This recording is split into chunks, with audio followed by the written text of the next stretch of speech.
Muy buenas, choquejuerguistas. Soy Marta Trivi y me acompaña como siempre desde el asiento del copiloto Alberto Corona. Hola Alberto, ¿qué tal? ¿Cómo se te está dando el choquejuergas en directo? Hombre, pues ahora mismo con mucha tensión, porque de hecho antes de comenzar siquiera a retransmitir por Twitch ha habido ya un problema técnico de entrada y al parecer, según me estabas comentando, mi cara se ha duplicado chorrocientas veces. No, O tu cara no sea, estaba. no, Tu no salón. estaba. Tu salón. Sí, el salón lo que se ha duplicado. El salón. Qué gracioso eso. Pensaba que había sido como mi imagen varias. Bueno, sí, eso, total, que se ha rayado el Streamlab.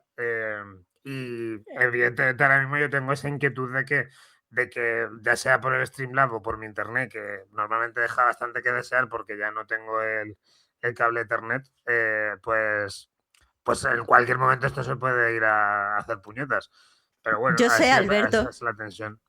yo sé, Alberto, que la culpabilidad católica te, mm, te sobrepasa, pero creo que no era problema tuyo. Yo sé que tú siempre que hay una cosa técnica, yo sé que piensas que es por ti, pero creo que era por mí, Alberto. Pero que todas esas veces que a lo mejor se caía el internet, dices que era por ti. No, No, no, es no, por esta en Marta. concreto, esta en concreto. Lo que ha Está en pasado concreto, dices que es aquí culpa. específicamente, Vale, vale. Eso te iba a decir porque la otra vez ha sido mi culpa porque el internet si las otras aquí veces ha va sido fatal. toda tu culpa. Claro. Claro, pues es aquí el internet va mal. Aquí, de hecho, en mi casa es que no tengo ni cobertura. Que cuando me llaman mis padres tengo que bajarme a la calle a hablar con ellos porque aquí no tengo cobertura. O sea que en esas estamos. Pero bueno, si en este caso no es culpa mía, pues ya está, apañado. Este caso no Pues ha a sido tope. culpa tuya, Mm. esa no ha sido culpa tuya, esperemos que no haya más problemas técnicos, pero aún así, tú antes de empezar, pues estábamos hablando un poco con el chat, estábamos hablando un poco, pues entre nosotros, lo que tú llamas el peloteo, porque estamos de nuevo haciendo choquejuergas en directo a través de Twitch, no un miércoles, que es el día que pusimos para hacerlo, lo estamos haciendo un lunes, porque los dos tenemos compromisos profesionales, Bueno, yo tengo que pero ver Mortal Kombat el miércoles. Por eso no. lo Por siento eso no. mucho. Bueno, igual no está mal la peli, no sé. En esta peli va a salir Johnny Cage. No sé si lo has visto, Marta, que va a ser el de The Voice. Y que a ti pues te la pela. Vale. Pues ya Sí, está. me da igual. Yo, la verdad, no voy a ver Mortal Kombat. A priori no es el tipo de cine que a mí me gusta. Pero bueno, oye, si tú crees que lo vas a disfrutar, pues tú sabrás. Yo tengo esa ligera esperanza. A mí es que me gusta mucho la Mortal Kombat de los 90. Y me hace mucha. Y el fenómeno como tal me hace mucha gracia. Creo que es algo genuinamente gracioso. Sobre todo por la música. La música es como muy. La música mola mucho, la Sí, sí, verdad. no tengo nada que decirte de la música. Estoy de acuerdo, pero a mí el fenómeno no me hace tanta gracia. A mí me parece que Mm. es un fenómeno que en los márgenes del videojuego se entiende porque el medio se presta a que no lo pienses. En el ámbito del cine creo que es ridículo. Pero Oye, bueno, no es como bonito que estés analizando así Mortal Kombat, teniendo en cuenta de lo que vamos a hablar después. En plan, en plan que ¿qué? estamos hablando como de un lenguaje estético muy, muy estúpido que por mucho que lo pienses, no vas a salir de ahí. O sea, quiero decir que solo puedes decir me hace gracia, pero no te resiste un embate intelectual. Y eso me hace gracia porque vamos a hablar del Diablo Viste de Prada 2. La verdad. No, no, no, no, no confunda a la audiencia. Este es el programa de Cumbres Borrascosas. Vamos a hablar de Cumbres Borrascosas. Lo que pasa es que antes, en el susodicho peloteo, Alberto ha prometido a la audiencia que, bueno, le ha dicho, no voy a estar mirando el chat, no voy a saber si me estáis diciendo algo. Pero a cambio, os voy a contar una increíble anécdota protagonizada por el santo patrón de este programa, Carlos Bollero. Y ahora, pues, Bueno, vale, pues disclaimer, yo no creo que sea tan increíble. Lo que pasa es que sí que es interesante porque creo que te habla mucho del tipo de persona que es como muy revelador. Que es que, pues iba yo a ver El Diablo Viste de pero Prada espera, 2 lo tienes que en. contar bien como me lo contaste a mí. A mí me lo contaste muy bien. Cuenta la anécdota bien. Vale, yo Vale, lo cuento bien. Venga, es que Marta bueno. es verdad que le hizo mucha gracia donde se lo conté el otro día y yo creo que no es tan gracioso, pero bueno. Bueno, Bueno, bueno. pues. Pues iba yo, pues llegué un poquito tarde al pase del Diablo Viste de Prada 2, que era en el Cine Paz de Madrid, y según llegué estaba delante de mí pues Carlos Boyer, ¿no? No hace falta presentarle, el crítico de cine más famoso de España, alias el único crítico conocido, alias un señor que es un puto inútil que no habría que llamarle crítico de cine. Y no Para solo empezar. eso, o sea, sí, es verdad todo lo que has dicho, pero aparte que este fin de semana hemos estado tú y yo. Esto da vergüenza decirlo, esto es como decir que has ido, yo qué Hay sé, que pero esta contar tantas mañana, cosas. perdona, es que este fin de semana hemos estado Alberto y yo en la celebración del 50 aniversario del país, como asistentes, evidentemente. No vamos a estar allí, sabemos, fuimos a pesoizarnos, Sí. porque Alberto quiso, yo no quería ir, A mí siempre pero me Alberto gusta quiso. pesquisarme un poco de vez en cuando. O sea, está bien. Pues fuimos a una serie de cosas del PSOE. No nos enteramos hasta que vimos que se estaba celebrando y entonces nos lo perdimos. Pero el día anterior, al día que nosotros fuimos, se había celebrado una charla, celebración de la figura de Bollero. Y es como hay que tener puta vergüenza para en el 50 aniversario del país celebrar a un solo periodista y que ese periodista sea Bollero. Hombre, pero no era exactamente una celebración, era algo así como Sí, era una como celebración una, de su figura. no, Una era un retrospectiva viaje, Bollero. era algo así como un viaje a través del cine con Carlos Bollero, que seguramente sería algo así como, pues Carlos Bollero te cuenta que El apartamento es la mejor película de la historia, que es Vamos a lo único ver, que Carlos sabe decir Bollero en su no te va a contar normalmente. nada de cine porque Carlos Bollero no sabe de cine. Sí, Eso era una celebración de los 50 años de Bollero haciendo bollerías. hombre, era un homenaje, bueno, yo no diré que es un homenaje a su figura, pero bueno, el caso es que sí que era un evento sobre cine y Bollero lo capitaneaba. Eso es Sí. cierto. Y yo creo que simplemente se limitaría a decir pues lo único que sabe decir siempre, que es que el apartamento y el Buscavidas están muy bien y que todo el cine que se ha hecho después de 1980 es una mierda. Que es lo único que dice el mongolo este. Pues bueno, el caso es que Que fue estaba, a ver El Diablo Viste de Prada 2. claro, que según que yo también me imagino que a él le parecería lo mismo que a mí el fenómeno este, pero bueno, el caso es que iba delante de mí y yo, pues, a ver, yo normalmente pues me cruzo con él, es que vamos, al final a los pases vamos siempre los mismos. Y entonces me di cuenta que de repente estaba como dando, no dando voces, pero sí que estaba muy enfadado. Y es que había una chavala de De Disney producción, no, de producción, no, de marketing. prensa, vaya, Mm. las personas que llevan los pases, vaya, que hay gente que está ahí, pues que son mandados, que están ahí, les ponen ahí la listita y tienen que ir pasando lista de soy tal de no sé dónde, pasa. Y el caso es que al parecer Bollero no estaba en la lista. Entonces la persona de Disney que estaba ahí, pues empezó a decir, ¿cómo dices que se llama? Y el Carlos Bollero. Y claro, y la chavala en plan, ¿Bollero? En plan, este apellido es muy raro, ¿no? Y Bollero más enfadando son más.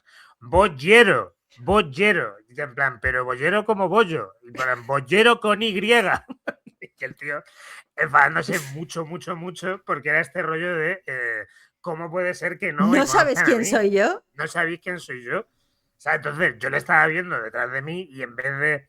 Claro, es gracioso, ¿no? Pero yo le estaba viendo, a mí me estaba enfadando porque era como en plan, tronco, no tienes que ser borde con la tía, porque además la tía estaba súper, súper educada. Ella en plan de, joder, pues no, pues me tienes que deletrear el apellido para apuntarte. Y si tienes un apellido pues, un poco raro, pues te jode. Y él se lo estaba tomando muy, muy mal hasta que al final, un momento dado, donde ya te dice, claro, ella sin perder la sonrisa en ningún momento, ¿no? Dice, vale, puedes pasar por el país. Entonces el tío va delante de mí, en un momento dado se vuelve a girar, vuelve y dice, perdón, esto era para el Diablo Visto de Prada 2, ¿no? Con lo cual, claro, era de esto que digo, es que encima, este imbécil se ha pillado un rebote, ha sido súper borde con la tía, cuando en verdad era él el que lo había hecho mal. Yo es que a mí no me cabe duda que Bollero no se apunta personalmente a los pases de prensa. Bollero tendrá un becario, una becaria, que le hace todo. Y en ese momento, pues a lo mejor no se apuntaron a tiempo o no se apuntaron bien, y estaba aquí el señor este asqueroso pagándolo con la chavala de Disney, ¿sabes? Yo estaba viendo detrás y digo, es que tío más mal educado y más desagradable. Que es que con eso vuelvo a lo que yo siempre comento de por lo que a mí me enfada tanto la figura de Bollero. Aparte de que sea un ignorante, es que es una persona muy infeliz. Es una persona que no le gusta trabajar. Es una A mí persona que no le tampoco me gusta. gusta trabajar. Bueno, pero que no le gusta. Bueno, mejor dicho, a nadie le gusta trabajar. Yo diría que en este stream a nadie nos gusta trabajar. Abajo el Que a él no le trabajo. gusta, lo que quiere decir que a él no le gusta el cine.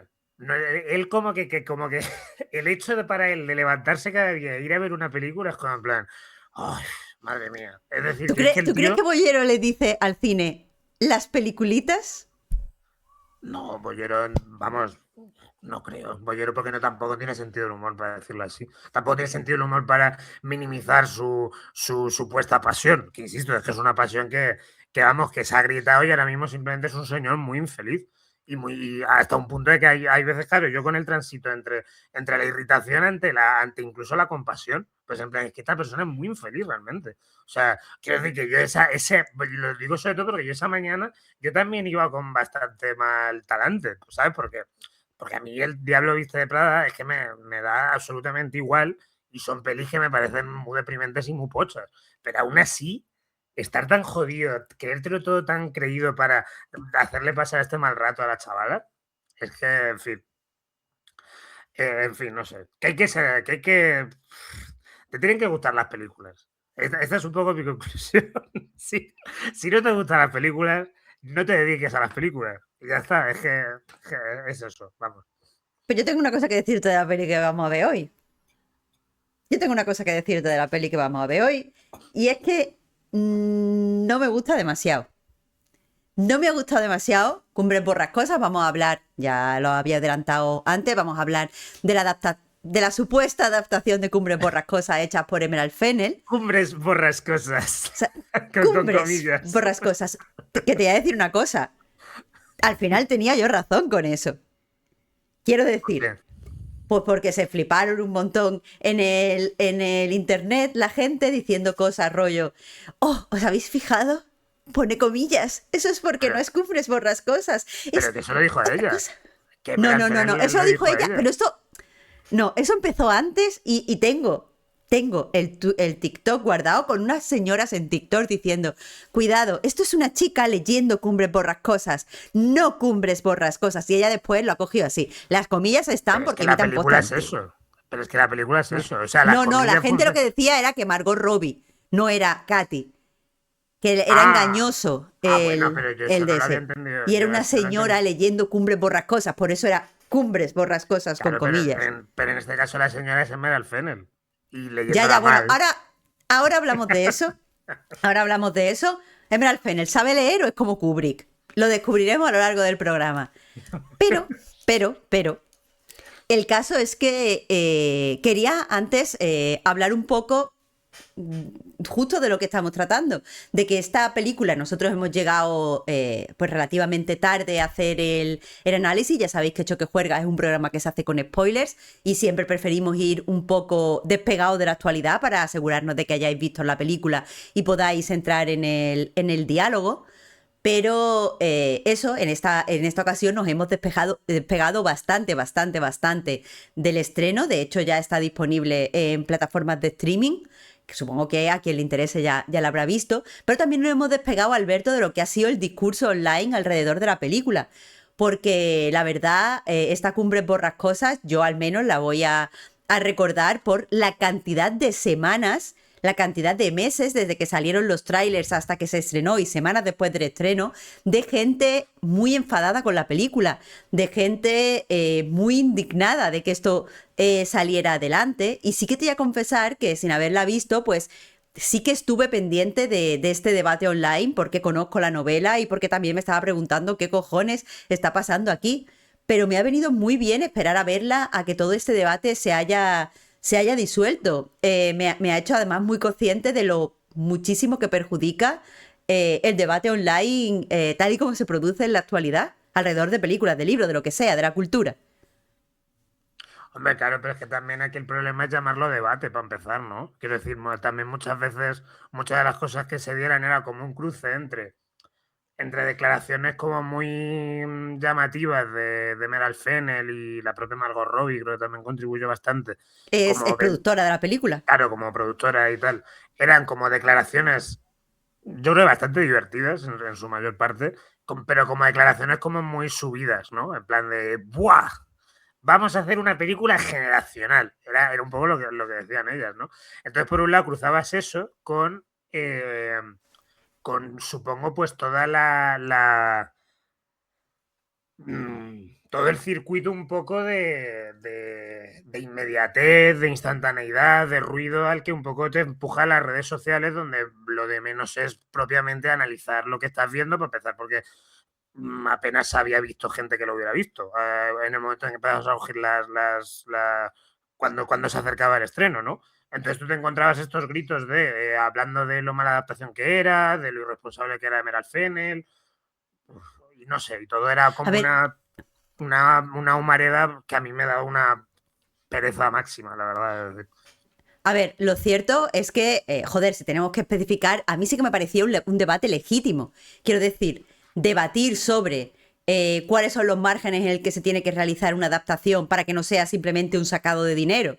Debatir sobre esta película tiene un tema y ese tema depende pues de que Heathcliff no sea muchas veces un actor blanco. Todo este tipo de debates son legítimos. Pero el problema es que, o incluso debatir, pues no sé, qué intención puede tener una persona que mete ciertos elementos y no otros en una obra. Yo creo que son debates muy legítimos. Pero sí que es verdad que me he dado cuenta que, no sé cómo explicarlo, que incluso alrededor de esos debates legítimos, no sé, te dificulta la experiencia de visionado. Porque no es el medio adecuado, yo creo. O sea, es que el problema aquí estamos hablando del medio, no de las ideas. Al final es como tú dices, desde luego que es muy legítimo preguntarse por cómo se está adaptando la obra, qué consecuencias tiene poner a Heathcliff Blanco, las comillas. A mí el tema de las comillas, la verdad que me interesa genuinamente. Luego lo haremos. El problema es el medio. Es que estas cosas se tendrían que discutir, no sé, desde luego, asumiendo que ha tocado una tecla cultural por la que le importa a la gente, por la que le importa a mucha gente, es que la forma no es hacer tweets y reels enfadados, francamente, pero es que con eso lo que haces es aplanarlo todo, convertirlo todo pues en una jaula de grillos de gente gritándose entre sí y ya está, y con una profundidad totalmente cero. Entonces, también por un lado, que es eso, también yo creo un poco, creo que esta peli lo iba buscando también, ¿eh? O sea, yo creo que esta peli había mucho conocimiento, yo no sé si a lo mejor heredado de lo que sucedió con Barbie, ¿no? Donde al fin y al cabo también era Margot Robbie la productora en esa peli. Yo creo que también había mucho conocimiento de cara a qué teclas tocar exactamente para generar toda esta humareda. A mí me da la sensación incluso algo como por ejemplo pillar a Charlie XCX como Que me parece que es algo que ha pasado totalmente desapercido.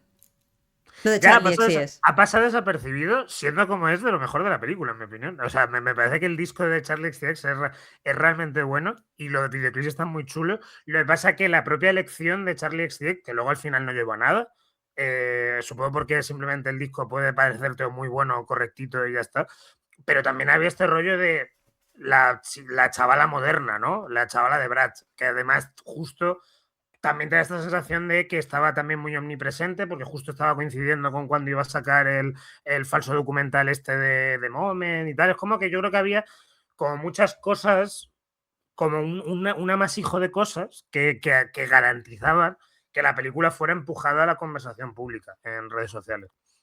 Claro, aprovecho, hago un inciso, nos están preguntando en el chat si falta contexto para entender lo que estamos hablando. Y eso lo explicamos rápidamente. Básicamente, Cumbres Borrascosas es una película que se ha estrenado y es una peli que la vamos a analizar aquí por lo que es y por lo que no es. Pero si ahí, en mi opinión, algo que vaya a definir el estreno de esta Cumbres Borrascosas es la enorme cantidad de discurso online que hubo pues durante toda la fase promocional de la película. Desde que salieron los trailers ya había muchísima gente, muchos incluidos. O sea, no solo gente anónima, también muchos periodistas culturales que estaban hablando sobre las elecciones de casting, lo que se veía o no se veía en los trailers, lo que parecía o no parecía que adaptaba de la novela, y todo ese ruido, todo ese debate, si queremos considerarlo así, llegó hasta el propio estreno de la película. Y una vez se estrenó la película, hubo menos análisis de la película en sí y más comparaciones con la obra original. Es decir, que esto es una forma, por supuesto, legítima de valorar una adaptación. ¿Cuánto se parece a lo que quiere adaptar? Es legítimo. El problema es que creo que no se salió demasiado de ahí. Y personalmente, yo me dejé llevar un poco por todo este discurso online y he agradecido mucho el no haber visto la peli y el no tener que comentarla hasta tantos meses después que ya se ha disuelto pues todo este supuesto debate. Estoy de acuerdo contigo, Alberto, creo que la peli lo buscaba. Creo que de hecho Emerald Fennell hizo unas cuantas declaraciones sobre ya veréis ya que se va a liar cuando lo veáis y ya estáis así. Una actitud que no me gusta, es una actitud que yo la ligo sin querer en mi cabeza a Sam Levinson con The Idol, que al parecer, para quien no lo sepa, The Idol, el desastrito de Sam Levinson, se presentó en Cannes y al parecer, según cuenta él, a la mañana siguiente de que se le proyectara a los periodistas, se levantó y le dijo a su mujer: mira qué cantidad de malas críticas, esto va a petarlo. Y claro, fue un absoluto fracaso porque es una mierda de serie. Pues creo que Emerald Fennell iba un poco por ahí, como ya veréis la que se va a liar aquí. Y Sí, claro, pero eso creo que también ha Meral quedado muy Fennell, en ridículo. pero creo que Meral Fennell no lo decía. O sea, Sam Levinson esas cosas las decía en la medida de la supuesta provocación. Sí, Yo creo que Meral Fennell fue un poco más honesta en la medida de que hablaba de lo que ella quería hacer. Y claro, evidentemente la peli pues no cubre esas ambiciones. Meral Fennell lo que decía básicamente es que quería construir el Titanic de la generación actual. Quería conseguir como Emerald, una... Claro, bueno, pero ¿qué es eso? Me refiero Emerald. que lo que ahí ella de lo que estaba hablando ahí era de una pretensión que tenía ella y de un esfuerzo que tenía ella. Y de decir, joder, pues yo me he sentido tan electrificada, tan entusiasmada por esta obra a lo largo de mi vida, que ahora que he conseguido dinero para hacerla, pues quiero que la peli sea grande, ¿no? Ya había un punto de megalomanía. Supongo que es que, claro, evidentemente la megalomanía es risible, siempre.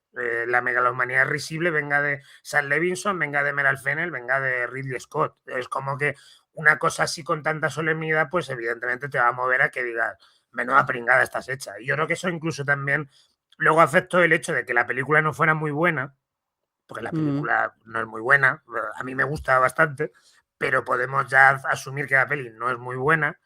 Y claro, yo creo que eso también, el hecho de que viniera con esa pretensión y con esa especie de globo generado por la propia Meryl Fennell, yo creo que también ha deparado a unas críticas bastante más demoledoras o bastante más...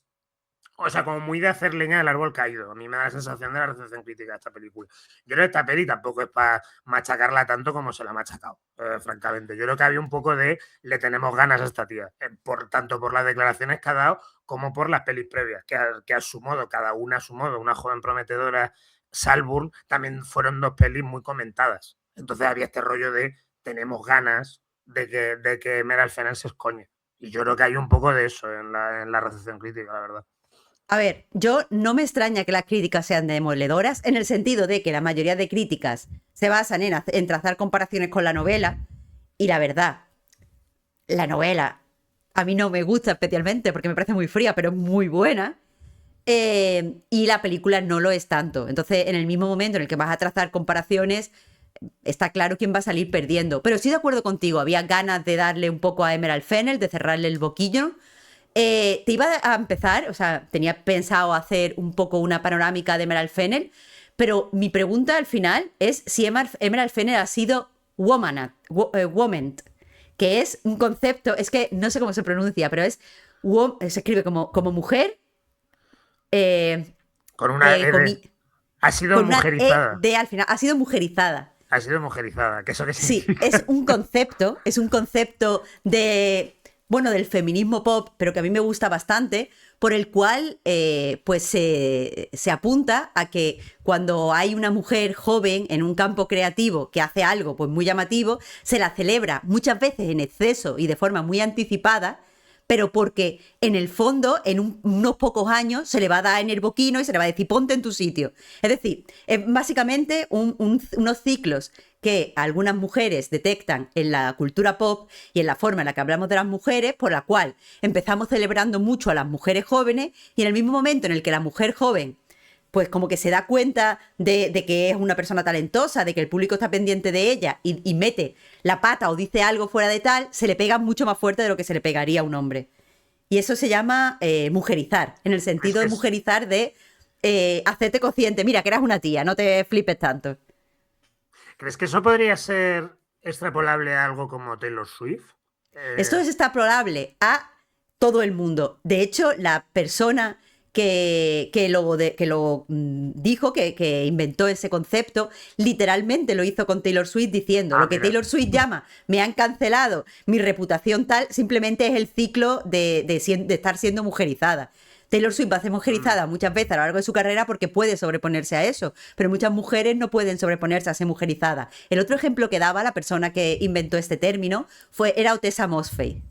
En el sentido de que Otessa Mossfei Verdad. cuando sacó Mi año de descanso y relajación, pues todo el mundo celebró como novela Mi año de descanso y relajación, y de repente, pues Otessa Mossfei la invitaban a muchos sitios y resulta que es una persona muy artista, en el sentido de que habla de verdad de la literatura. Es una cosa que no pasa nada, eso no tiene nada de malo. A mí me hace gracia porque sí, pero no tiene nada de malo. Pero eso de no hay que estar en contacto con la creación y no sé qué, es una señora intensa. Entonces, cuando su siguiente novela no llegó al punto de Mi año de descanso y relajación, de repente todo el mundo, esta tía es un fraude, ya os dije yo con Mi año y descanso que esto no valía nada, es que en verdad yo lo estaba viendo venir. Otra persona a la que se suele hablar de mujerización es un poco Blake Lively, que es una actriz un poco más Sí. problemática, pero lo mismo dice, a ver, puede haber hecho esto mal, pero ahora tienes que volver. Y se casó en no sé dónde, y hizo no sé qué, y con 20 años salió no sé qué, porque estaba todo el mundo guardándose las piedras para cuando tocara mujerizarla. Entonces, no sé hasta qué punto pasa eso con Emerald Fennell. Esa es la pregunta que te quería hacer, pero hablo un poquito, si no te importa, de Emerald en general y por qué creo que la gente le tenía ganas. Porque una joven prometedora es al final una... Bueno, empezando por el sitio principal, Emerald Fennell es una niña bien que viene de dinero, que ha Como Taylor podido... Swift y como Como, Otessa Mossfegh, posiblemente. ya, pero Emerald Fennell viene de más dinero que Taylor Swift y de Mm. más dinero que Otessa Mossfegh. Las dos vienen, por cierto, de familias bien, tal y como has dicho. La verdad, hablamos mucho aquí, por lo menos en comentario de texto, que, bueno, pues las disciplinas artísticas y el arte está un poco pues lleno de gente con dinero, porque es muy costoso dedicarse a la creación artística. El caso es que Emerald Fennell es una persona que viene de dinero, ha intentado ser actriz y ha actuado, de hecho hace De Camila, de ¿no? Camila Parker Bowles en The Crown, así pues eso, ha actuado en varios sitios, tenía contactos en la industria, dirigió Una joven prometedora y Una joven prometedora funcionó bien prácticamente desde el tráiler. O sea, en el tráiler suena Toxic de Britney Spears y se hizo viral. A la gente ya le gustaba la premisa. Fuimos mucha gente a verla al cine, fue un éxito. Y la peli en general gustó, por mucho que ahora todo el mundo diga, yo veía que era problemática desde el principio. Yo creo que la peli en general gustó en el campo de fantasía femenina, no feminista, pero sí Bueno, femenina. que ganó el Oscar a mejor guion Y original. eso es lo que te digo, O sea, se le respaldó por parte de sí, la, sí, sí. de la industria. Después sacó Salbun, y sí que es verdad que Salbun es una peli que la crítica ya no estaba tanto en el barco de Emerald Fennell, pero sí que en redes pues dio mucho que hablar. Por mucho, incluso la gente que no le gustaba Salbun hablaba de Salbun porque Salbun es muy uyuyuyuy. Entonces supongo que eso, hay gente que piensa que no se merecía en su primer guión ya tener un Oscar, hay gente que pensó que Una joven prometedora era muy problemática y merecía ser castigada porque en su momento nadie señaló lo problemática que era, mucha gente pensando que era pues como Flor de un día porque Salbun no estaba a la altura, había como mucha gente guardando rencor. Entonces es verdad que le tenían ganas. ¿Cuál es tu opinión sobre esto, Alberto?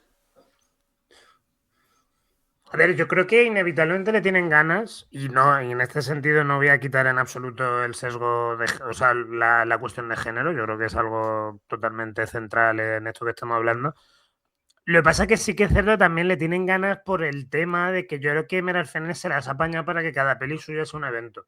Entonces, es como que se ha ganado un poco la omnipresencia, ¿no? Es como que justo también estaba pensando, por ejemplo, en Chloe Zhao, ¿no? Otra directora que a mí me da la sensación de que con Hamnet ha habido también un poco de, de saña especial, en plan, aquí te la has pegado, dentro de que en general Hamnet ha gustado, ¿no? Pero que sí que yo también he visto esta especie de saña vengativa. Lo que pasa es que en el caso de Meryl Fennell es una tía que se las apaña para que cada peli suya sea un acontecimiento. Y yo creo que eso es muy... Yo creo que hablan muy bien de ella. A mí la verdad que es una directora que me gusta. A mí me gusta muchísimo Una joven prometedora. Y con Brevas cosas me gusta también bastante. Salvo es verdad que no. Pero pero que es que lo estás viendo, que es que inevitablemente ya suscita una reacción en la medida de que estrena algo y parece que está obligándote a opinar de eso, ¿no? Entonces, eso también te genera inevitablemente pues una especie de disposición mental que supongo que va a hacer que va a exterminar los términos medios. Es lo que yo creo que pasaría. En el sentido de, pues, está una joven prometedora ahí, o la tienes que odiar o la tienes que adorar. Y se estrena Salburn y lo mismo. Se estrena ahora Cumbre Borrascosa y yo creo que sí que pasa una cosa más, un poco más distinta, porque yo no creo que tampoco le haya apasionado a nadie, pero sí que es verdad que hay muchas ganas de hablar de ella y ha habido mucha atención por ella, ¿no? Entonces hablamos un poco yo creo, de un ejemplo clave de mujerización, como dices, que me gusta mucho el concepto, por todo lo alto, en la medida de que es que Meryl Fennell no se ha limitado, yo qué sé, no es como, por ejemplo, Jennifer Kent cuando sacó Babadook, que a todo el mundo habló de Babadook, estrenó The Nightingale y nadie vio Nightingale, nadie hablaba de Nightingale y a todo el mundo ya se la pela a Jennifer Kent. Hablamos de una tía que se queda en el candelero y no hay quien la saque. Y seguramente al final Cumbre por las cosas tampoco ha ido mal en taquilla y hará una cuarta peli y lo mismo nos vemos otra vez en esta, de obligados todos a opinar de lo que haga. Antes de entrar en la peli en sí, tenía otra pregunta sobre pues Fennel en general. Y es que creo que no se puede negar. Si me quieres contradecir, ok, pero me parece difícil de negar que Emerald Fennell utiliza la provocación como herramienta artística. Y aquí en este programa pues hemos hablado un poco de que quizá la provocación está agotada, de que quizá es difícil provocar o es difícil provocar de una forma que sea artísticamente significativo. Y quería preguntarte, porque parece que Emerald Fennell sí provoca. Quiero decir, con una joven prometedora, el final de verdad ha generado textos y ensayos y tal. No lo digo por quien no lo haya visto, porque no es el tema del programa. Pero después, Salburn, escenas, por ejemplo, como la de pues follarse una tumba, bueno, a la tierra de encima de una tumba, también hay mucha gente que se ha sentido particularmente agredida por esa escena, violentada. Eh, ¿Te parece? Si seguimos pensando como dúo crítico, seguimos pensando que la provocación está agotada. ¿Crees que Emerald Fennell utiliza la provocación de una forma que tiene un significado artístico o un significado creativo? Es que no llamaría provocación lo que hace Emerald Fennell. Yo creo que lo que hace Emerald Fennell es simplemente detectar una serie de ingredientes que hay en la conversación pública de cada momento en el que se pone a hacer su película y se pone como a tensar ciertos ingredientes un poco pensando a lo mejor sí, pensando en un impacto, pero el impacto que te lleva a hablar de eso en redes sociales. Quiero decir, no un impacto muy de, ay, ¿cómo van a hablar la gente en Twitter de esto? ¿Sabes? Entonces, eso es provocación, a lo mejor es provocación a la medida de nuestros tiempos. Yo lo que veo simplemente es que hay más una necesidad de dar que hablar pensando mucho en cómo están los ánimos del público. Entonces, pues una joven prometedora sale con lo del Me Too, Salburn sale con lo de Lead the Rich y Cumbre Borrascosas sale en lo que podríamos lanzar la idea y luego ya irlo luego avanzando de una especie de resaca del Me Too, resaca de las sensibilidades progresistas en el mainstream. Yo creo que Cumbre Borrascosas es una peli muy reaccionaria en un Uf, sentido de cómo se quiere alejar de lo que habíamos entendido como una nueva estética dentro del mainstream, una estética que se preocupaba por las élites, por quien tenía el poder, por la opresión, ese tipo de cosas, ¿no? La combinación de Me Too con el Black Lives Matter, cómo esto te lleva a Lead the Rich, y ahora de repente hace Emerald Fennell algo como una especie como un repliegue que incluso es repliegue hasta para ella misma a nivel como persona, en el sentido de que ella lo que está haciendo con Cumbre Borrascosas con esta película es regresar a cuando ella era adolescente.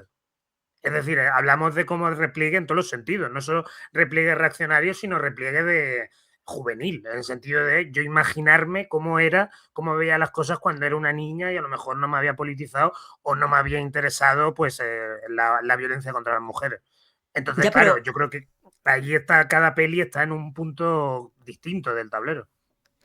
Alberto, como tú mismo lo has dicho, en Una joven prometedora, Emerald Fennell pues toca el tema de las agresiones sexuales contra las mujeres. O sea, no aborda directamente el Me Too, pero en el marco del Me Too hace una película que va sobre pues, las víctimas de violación y los abusos hacia las mujeres. Poco después estrena Salbun, que es una peli que se enmarca en la moda de Stage de Rich. Se estrena justo cuando Succession está en su punto álgido y a mí me parece que trata el tema fatal, pero se puede argumentar que va de una persona, o sea, que es como quiere hacer algo similar a Parásitos. Hay una persona que parasita a una familia rica y pasan movidas. ¿Qué dice de Emerald Fennell como artista? Que ahora le dé igual la violencia contra las mujeres y que ahora diga, los criados son mala gente. Los pobres, qué puto asco, colega. Yo creo que lo que dice de Emerald Fennell es que es una tipa, es una artista pop en el sentido de más utilitario de la palabra. En el sentido de que es una tipa que va a saber. A mí las tres pelis me parece, en ninguna de las tres pelis a mí me parece que Meryl Streep imposte la voz, por decirlo así. Como que ninguna de las pelis, por mucho que esté defendiendo que cada una se incrusta en un momento concreto de la historia, yo no creo que ella haya dicho, pues ahora toca hacer esto. Yo creo que realmente en las tres películas está ella y está ella de una forma genuina y totalmente honesta. Pero es Claro, que otra entonces cosa una es ya, cabeza hueca. claro, así es como voy un poco a lo que te iba a defender, que Emerald Fennell es como Rosalía. En el sentido Ah, de una artista pop pues estupenda, que va mutando según lo que va viendo que necesita el mercado, pero también partiendo de una especie de alineamiento totalmente intuitivo de dónde está ese mercado. Entonces, Rosalía, pues empieza con lo de el flamenco conceptual, la violencia contra las mujeres nuevamente, tal. Nos metemos en el tema de Motomami, del cyberpunk, con coartada feminista, y de repente, cuando estamos todo el mundo con la movida de la religión que de nuevo lo peta entre los jóvenes, pues saca la última Lux. Entonces yo a Emerald Fennell la veo muy parecida a Rosalía en ese sentido, de que ella, yo no negaría que es sincera, yo no negaría que Rosalía es sincera tampoco, simplemente que es extraño verla y como que nos cuesta leerla, porque ellas van pensando al mismo tiempo que el mercado, porque ellas son artistas pop en el sentido más utilitarista de la palabra, en el sentido de lo pop, de lo popular, lo de que no puedo pensar si no es teniendo a un público delante causando reacciones muy potentes en ellos, ¿sabes? Entonces yo creo que Emerald Fennell está un poco en esas claves y por eso es súper interesante, la verdad, o sea, porque es alguien que es que yo no le veo impostar la voz. Yo veo que es alguien que, como tú dices, no debe ser muy inteligente y de hecho hay hay un tema muy raro de que lo estábamos comentando, de que es muy loco que esta peli sea la tercera peli que hace en lugar de la primera, porque es que es como una peli totalmente descerebrada, es muy en pueril. es muy pueril, muy zafia, muy ignorante. Y claro, y viniendo de una joven prometedora, que es una peli que podríamos empezar simplemente diciendo que el guión está muy bien. O sea, Claro, que es claro, una peli que está virtudes y muy bien defectos, escrita. problemática o no problemática. El guión tiene las partes que tiene que tener un guión, se Claro, entiende los personajes de las cosas que tienen que hacer. O sea, claro. Emerald Es Fennell, una es todas peli, las pues una cosas, ella peli. se transforma, ¿no? Sí, claro, es como yo soy muy mía, yo me transformo. Es Rosalía, literalmente, es Rosalía. Me parece bien, me parece bien. Bueno, pues ya entrando en la película, vamos a dividir este programa en dos partes. Por un lado, y sé que suena raro, lo vamos a explicar, pero vamos a hablar de lo que la peli no es y después vamos a hablar directamente de lo que la peli es. Creemos que es necesario hacer eso, a pesar de que, evidentemente, cuando tú hablas de una peli tienes que hablarlo o de cualquier obra artístico-cultural, tienes que hablar de lo que la obra artístico-cultural es. solo, no hay que hablar de lo que no es o de lo que te gustaría que fuera, pero en este caso tenemos que hablar de lo que no es porque al fin y al cabo se presenta como una adaptación de Cumbres Borrascosas, algo que conlleva posicionarte en la historia al lado de ciertas cosas, algo que conlleva pues una mirada hacia una obra preexistente. Entonces vamos a empezar diciendo que Cumbres Borrascosas de Emerald Fennell no es una adaptación de la novela Cumbres Borrascosas. Y no es que no lo sea simplemente porque pues no ponga, o sea, haya partes de la trama que no están. Para quien haya leído la novela pero no haya visto la película, toda la parte de los hijos no está.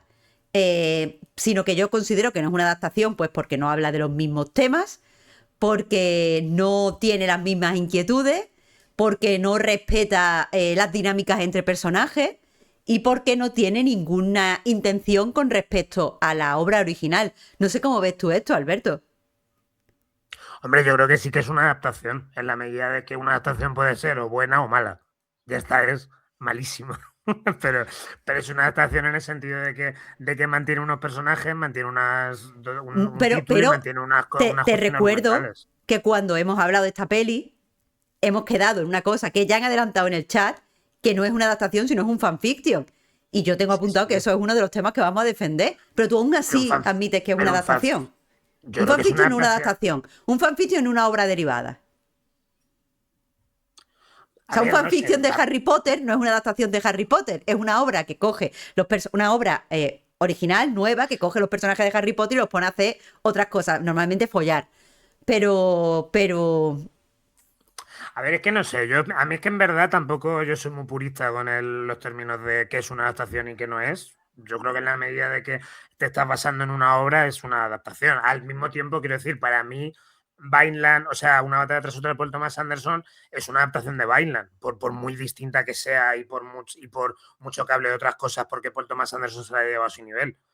Quiero decir que en este sentido yo no soy demasiado purista con los términos de adaptación.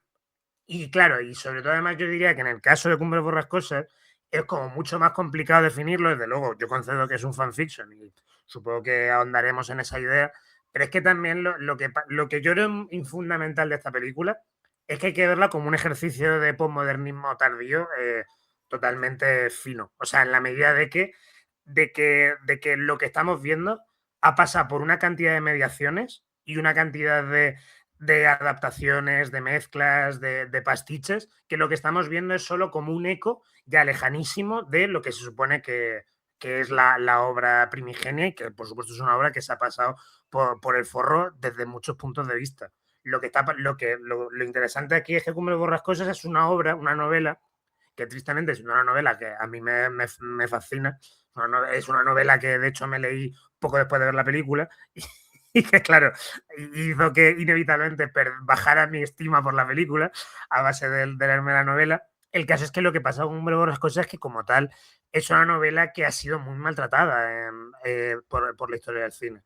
En un sentido de como tú estás estableciendo de una adaptación buena, una adaptación sincera, honesta, que quiera replicar los mismos ingredientes y las mismas inquietudes y las mismas temáticas.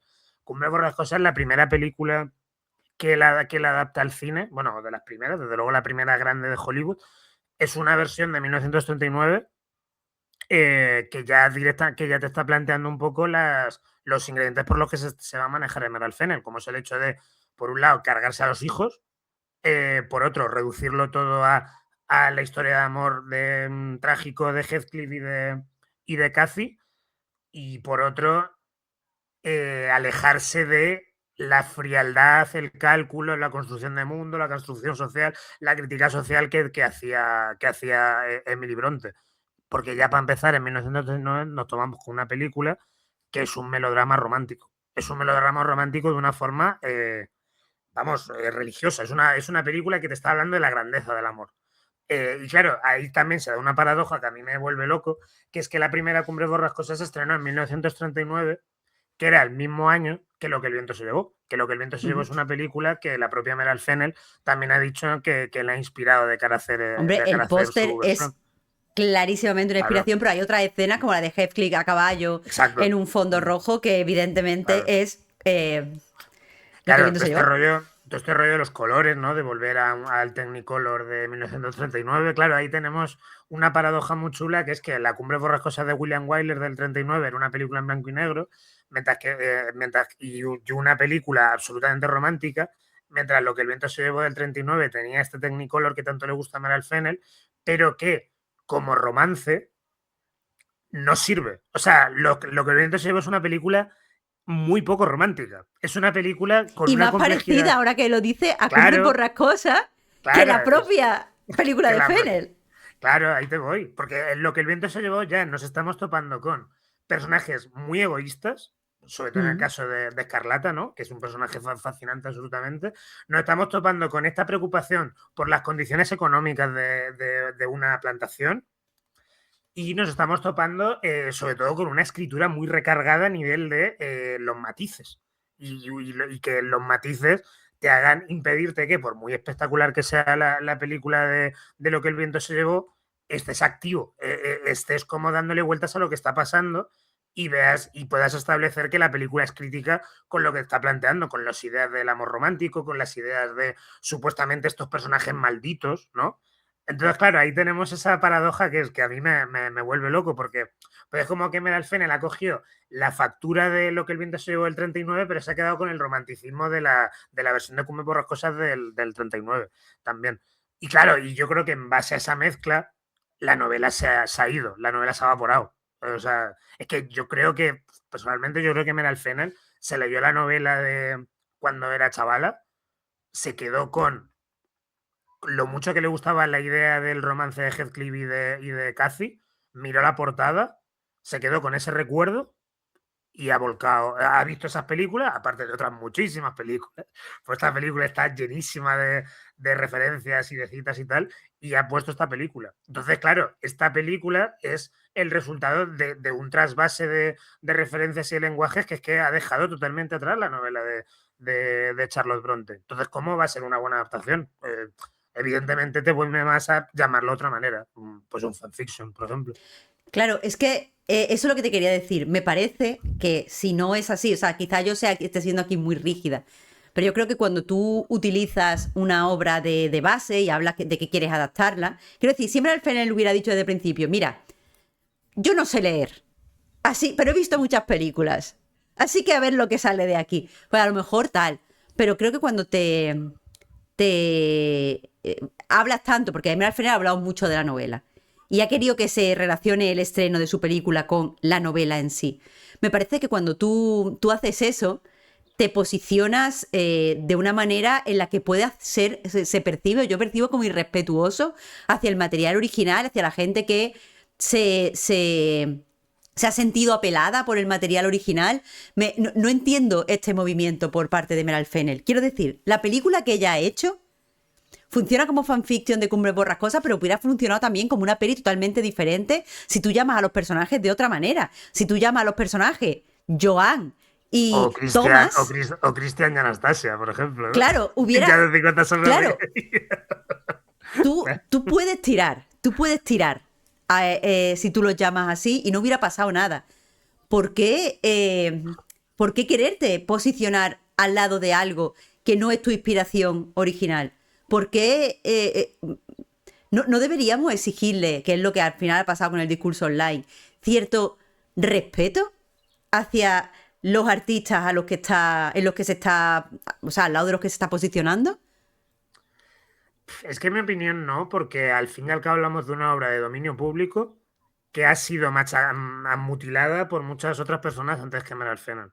Quiero decir, Claro, pero Luis yo no Buñuel. te digo pedírselo a Meryl Fennell, digo pedírselo a todo el mundo. Que una obra sea de dominio público, lo único que dice es que es nuestra, es mía. Por eso Entonces no me da mismo. la gana. A lo Bueno, mejor me hay que refiero, tener más respeto. por supuesto que a alguien se le puede echar en cara lo que queramos. Yo lo que creo que hay un punto donde ya más que hablar de obras estamos hablando de imaginarios. Y en el momento en que que hablamos de imaginarios es que a mí me parece razonable que cualquiera artista se maneje en torno al imaginario. O sea, tampoco es que yo tenga Pero una puedes posición aquí coger muy el firme. imaginario de nuevo y alejarte de Cumbre Borrascosa. Por ejemplo, me choca lo muy pegada que ha estado la promoción a la mención de la novela, cuando simplemente cogiendo ese imaginario y llamando de otra forma a los personajes, nadie hubiera pues criticado tanto a Margot Robbie como persona que está muy mayor para el papel que hace, por ejemplo. Quiero decir, Margot Robbie no está mayor para protagonizar un romance. Es una mujer además guapísima, puede protagonizar 10.000 romances, puede ser la protagonista de 1.000 cosas. Pero para interpretar a una chavala de 19 años sí que está mayor. Entonces, es eso. Pero es que al final Meryl Streep ha hecho esta película porque leyó la novela y lo que le dejó una impresión en ella fue la novela. Entonces, en ese sentido, me parece natural que haga eso. O sea, es que no sé, a ver, que tampoco es que yo aquí sea muy firme, porque al igual que digo esto que me da igual, me enfadé un montón con los cambios que hizo Hamnet con respecto a la novela original. O sea, que tampoco aquí yo es que tengo una posición como muy firme. Yo lo que veo es que simplemente el proceso yo veo que es natural y que yo no veo un punto en el que al final tenga por qué haber dicho, pues en vez de Cumbres Borrascosas voy a llamarlo 50 sombras de Grey. O sea, por ejemplo, simplemente en la medida de que Emerald Fennell, como artista que es, pues está pensando en su propia experiencia y las cosas que a ella le hicieron ver el mundo y ver la cultura como la ve. Entonces, en ese sentido, a mí me parece natural que diga, pues, Cumbres Borrascosas es esto, esta es mi Cumbres Borrascosas. De la misma manera que Andrea Arnold, por ejemplo, cuando hizo su versión, que está muy chulísima por otra La parte, de Calla Escodelario. la de Calla Escodelario y el otro chaval, que no me acuerdo, que está chulísima la versión de Cumbre Borrascosas de Andrea Arnold. También la versión de Cumbre Borrascosas de Andrea Arnold no es mala adaptación a nivel de que exacerba elementos que están en la novela, pero a nivel de estructura no se parece nada. No, pero Tampoco a la está muy novela preocupada por los temas originales de la novela. Está más Está, preocupada que otras adaptaciones. está preocupada, pero en términos de subrayarlos, exacerbarlos y llevarlos a una comprensión del presente de ahora. En Sí. el sentido que quiero decir, pues eso nos puede parecer mejor, pero al mismo tiempo no dejamos de hablar de un artista que está releyendo de una obra lo que a ella le interesa, que es lo que está pasando en el caso de Meryl Streep. Pero yo entiendo que como artista tú leas, o sea, tú quieres hacer una adaptación, yo veo bien que tú cojas la obra original, veas qué elementos te interesen y trabajes sobre esos elementos, que al fin y al cabo es lo que hace Andrea Arnold.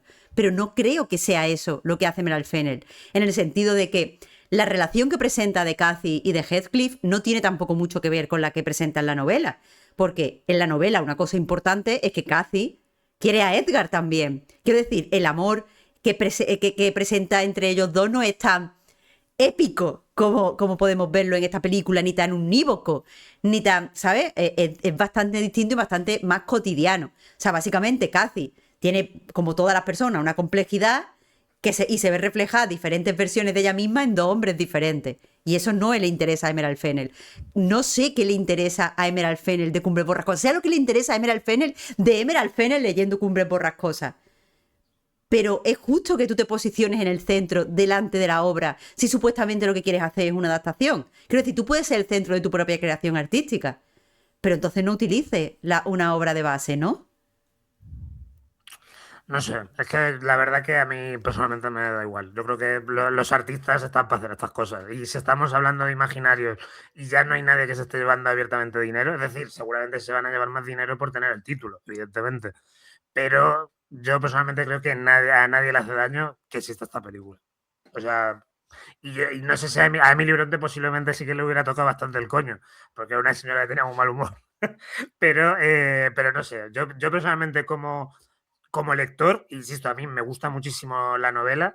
Yo esta peli creo que no hace daño a nadie, que es bastante inofensiva y sobre todo que es muy divertida de analizar. Eso es algo que Sí. defiendo, porque es una película que es como pasaba cuando se estrenó Holmes y Watson Madrid Days y Jordi Costa decía, esta peli es tan rara que yo, más que criticarla, me apetece psicoanalizarla.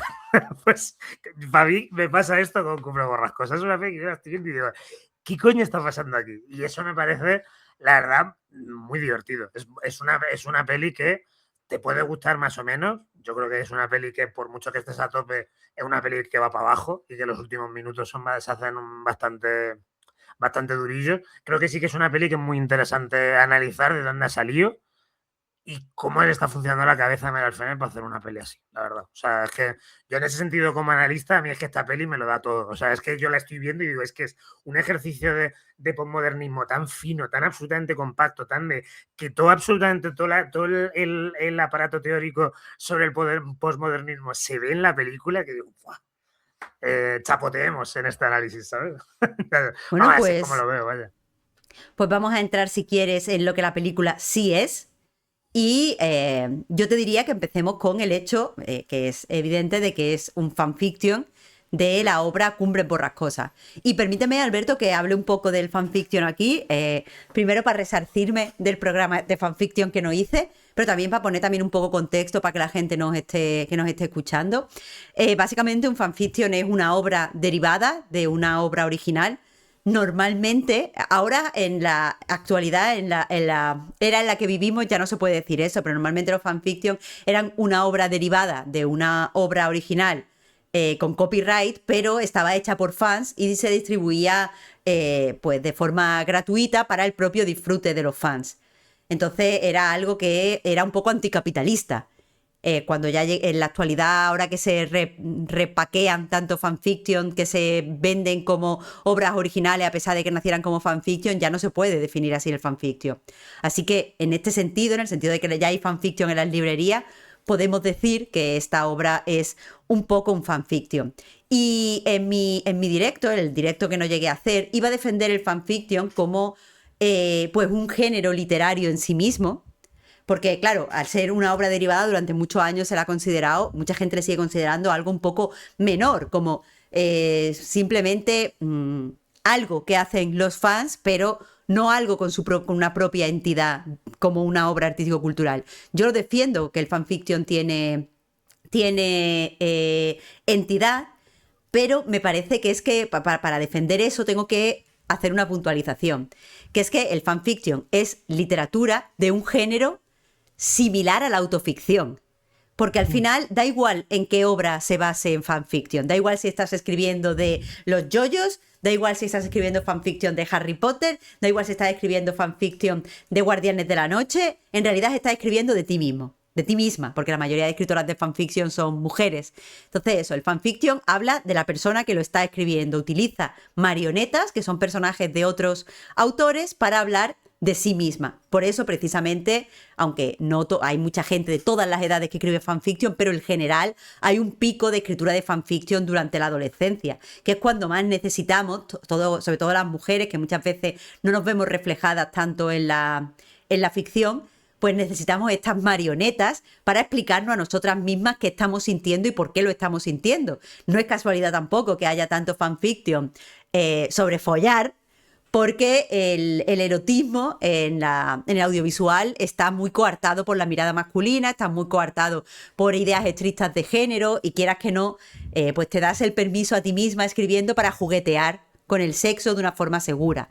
Entonces, creo que bajo estas premisas, esto es un fanfiction de una señora que que no se ha dado cuenta quizá que está haciendo un fanfiction. No sé cómo lo ves. Bueno, pues, no sé si se ha dado cuenta o no. No sé si a ella a lo mejor no le gustaría llamarlo fanfiction, pero yo creo que sí que es un fanfiction. Esto bastante. O sea, claro, aquí es donde estamos. Digo, pues no sé a qué cosas habrá que son solo impulsos o qué cosas realmente las habrá pensado así. Yo creo que el mero hecho de poner a Margot Robbie ya implica que hay un poco de, ¿cómo se llama esto? Self-insert. ¿Se llama así? Este Sí. rollo de te metes a ti mismo.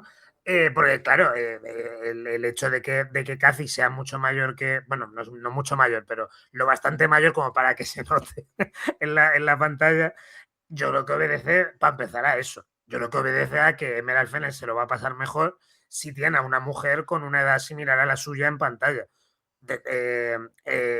Y sobre todo, además, que eso es algo que ya veamos en Salmon, que es que a Emerald Fennell, yo creo que, yo no sé, Jacob Elordi cómo no le ha puesto una orden de alejamiento todavía, porque qué tremendo, ¿eh? O sea, a Emerald Fennell le pone muy cachonda a Jacob Elordi. Y en Salmon lo veíamos de una forma bastante obscena, y aquí volvemos a encontrar lo mismo. Es que ella se quiere meter a sí misma en el papel de Cathy en Cumbre Borrascosas porque ella evidentemente se quiere follar a Heathcliff.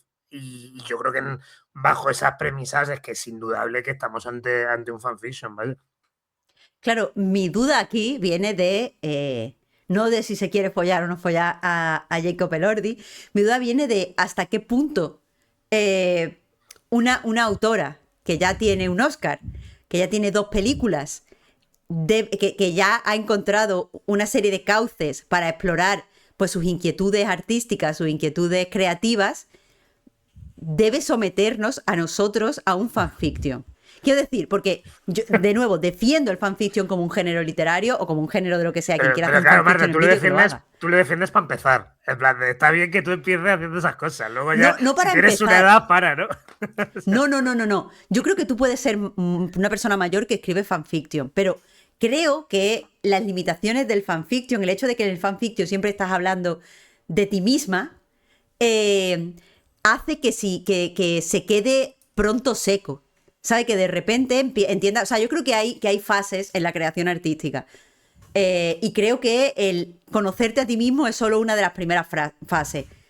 Como todos los artistas, por lo menos la mayoría de artistas, o sea, quizás los que a mí me interesan, pero empiezan intentando conocerse a sí mismos, pero después como vamos a ver cómo soy en el mundo, cómo es el mundo con el mundo, qué pasa en la sociedad donde yo estoy, ¿sabes? Y va abriendo su visión. Lo que me ha sorprendido aquí de Emerald Fennell es que ahora diga, no, espera, que he hecho todas estas cosas, pero me tengo que conocer a mí misma ahora. Y es como, Emerald. Y aparte, es eso, el fanfiction tiene legitimidad, pero quizá no es lo que hay que hacer con el presupuesto de Cumbres Borrascosas. A lo mejor hay algo extraño. Me parece que no puede haber un fanfiction así. es que, a ver, no quisiera yo tampoco jugar la carta del género. Pero es que yo No también muchas juegue. veces. Es que el problema está que es que el fanfiction, como tú dices, está feminizado y tendemos a verlo, yo creo, en Ah, función a pero esa porque los feminización. hombres escribís fanfiction también, pero se Es publica que como si ahí te fueran iba, novelas. Claro, Marta, sí, sí, sí, es que ahí bueno. te iba. Que es que yo creo Claro, que la lo que ha chavala de hecho. 14 años escribiendo Greatest Hits y los señores después, bueno, es un profesor de universidad que se folla a su alumna, escrito por profesor de literatura. Pues ahí te voy. Pues justo, pues eso me refería con la carta del género, Marta, que es que puede que Meral Fenech haya hecho esto. Pero es que ¿cuántos directores hombres no han hecho esta mierda antes parecía? ¿Sabes? Que Pero que a lo han eso te hecho mucho, voy. pero normalmente estos directores hombres o se tiran toda la vida haciendo y se convierten en tremendos viejos verdes, un saludo Woody Allen, o dejan de hacerlo porque crecen como artistas. A mí lo que me sorprende no es que Meral Fennell haga un fanfiction. Me parece estupendo. A mí lo que me parece extraño es que Meral Fennell haga su tercera película un No, fanfiction, claro. no la Eso es muy primera. raro. Eso es muy raro. Eso yo solo lo puedo analizar en función a que esto era algo que tenía como una cuenta pendiente que tenía ella para sí. Y era como que a lo mejor ella lleva queriendo hacer la película desde que tenía 13 años, pero claro, cuando no era nadie, pues era en plan, ¿quién te iba a financiar esta peli? ¿Sabes? Esta tontería.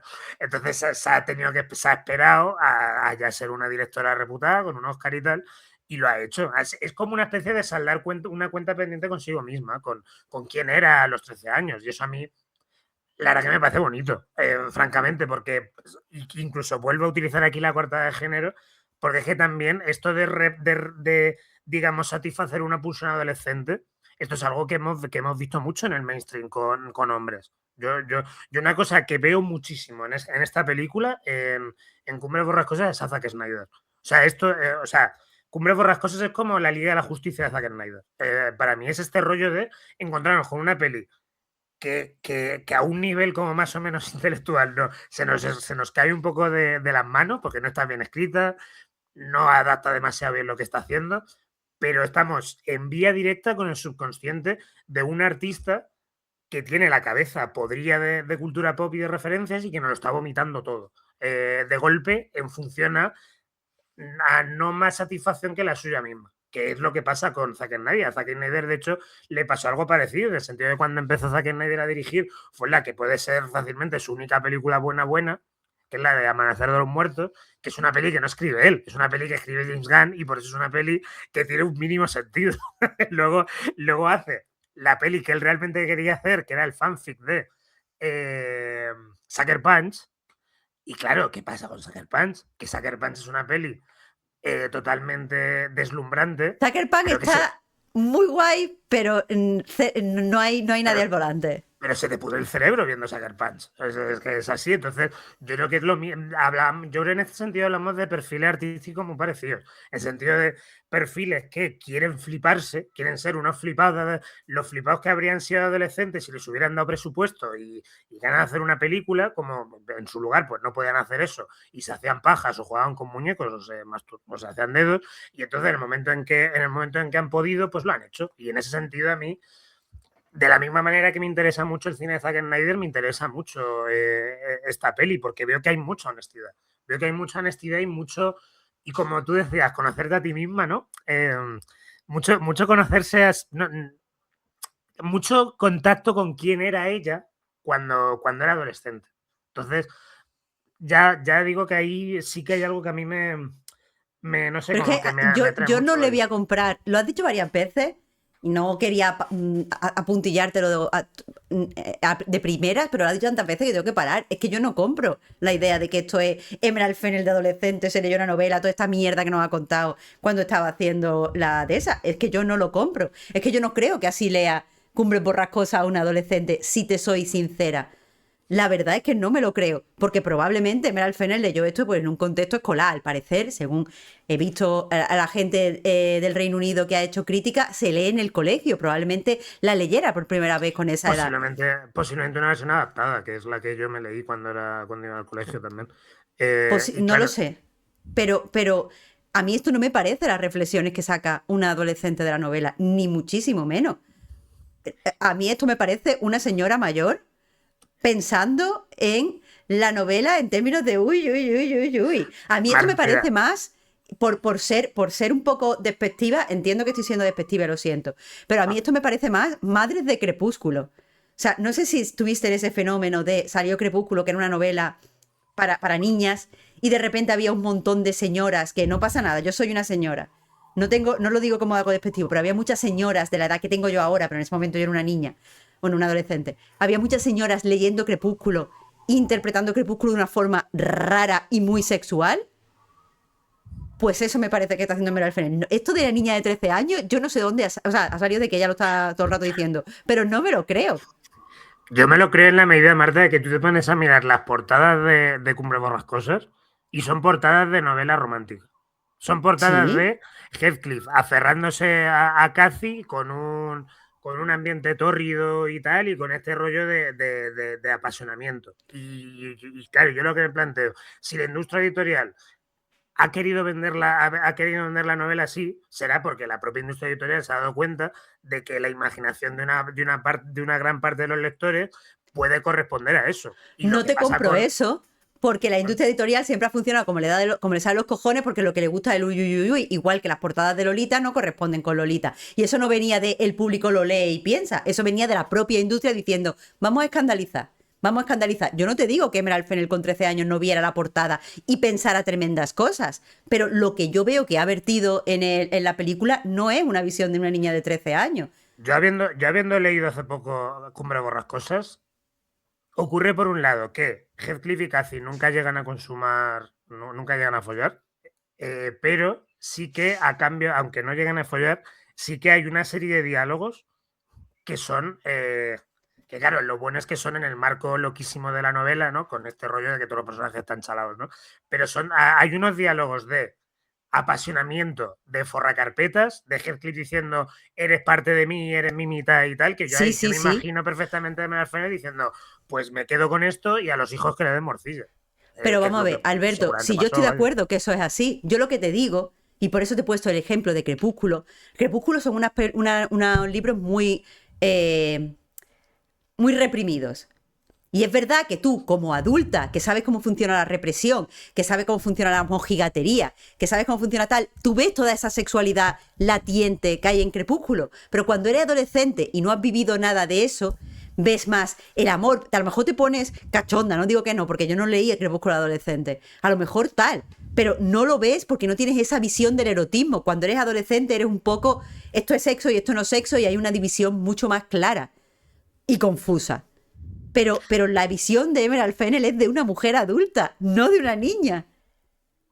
Es que no lo Y sé sobre todo porque con también. todo eso de la dominación, hay un tema de la... O sea, a Emerald Sí. Fennell le da igual la lucha de clase, le da igual la autorización, a Emerald Fennell le da igual todos los temas de la película, a ella le interesa la dominación. Cosa que es un tema que le interesaba en Salvum. Es algo que le interesa como persona, a tope. Cada artista tiene sus intereses. Yo no vengo aquí a juzgarlo.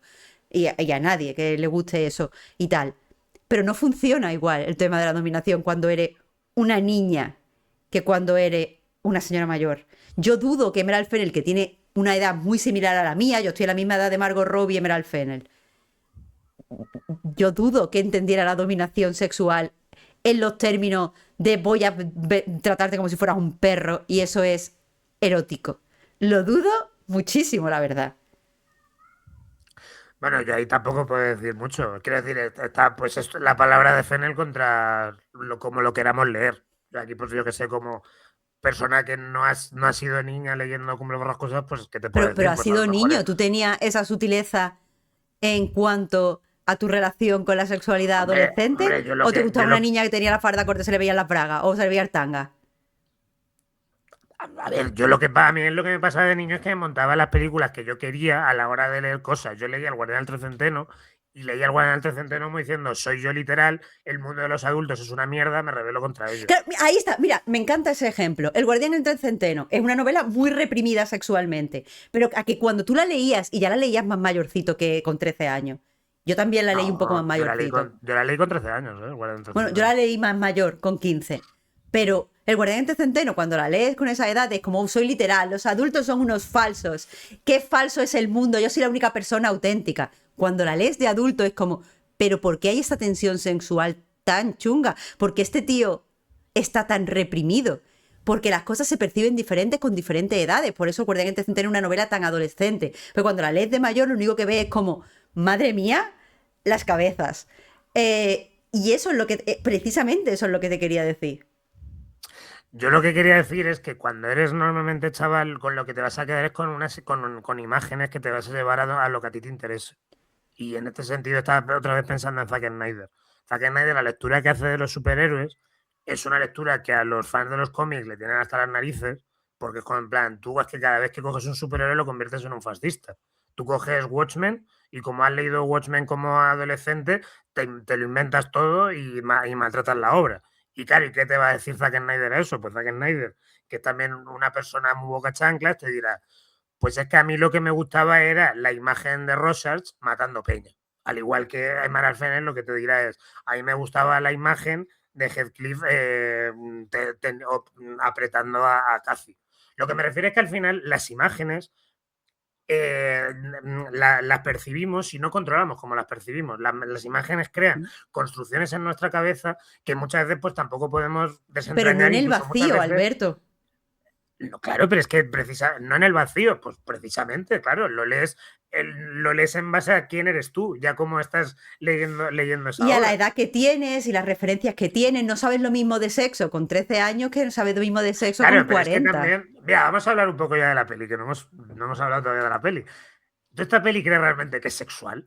Esta película. O sea, No, esta peli. pero porque Emerald Fennell no tiene, no tiene capacidad de dirigir escenas eróticas, pero ella piensa que es otra cosa muy diferente.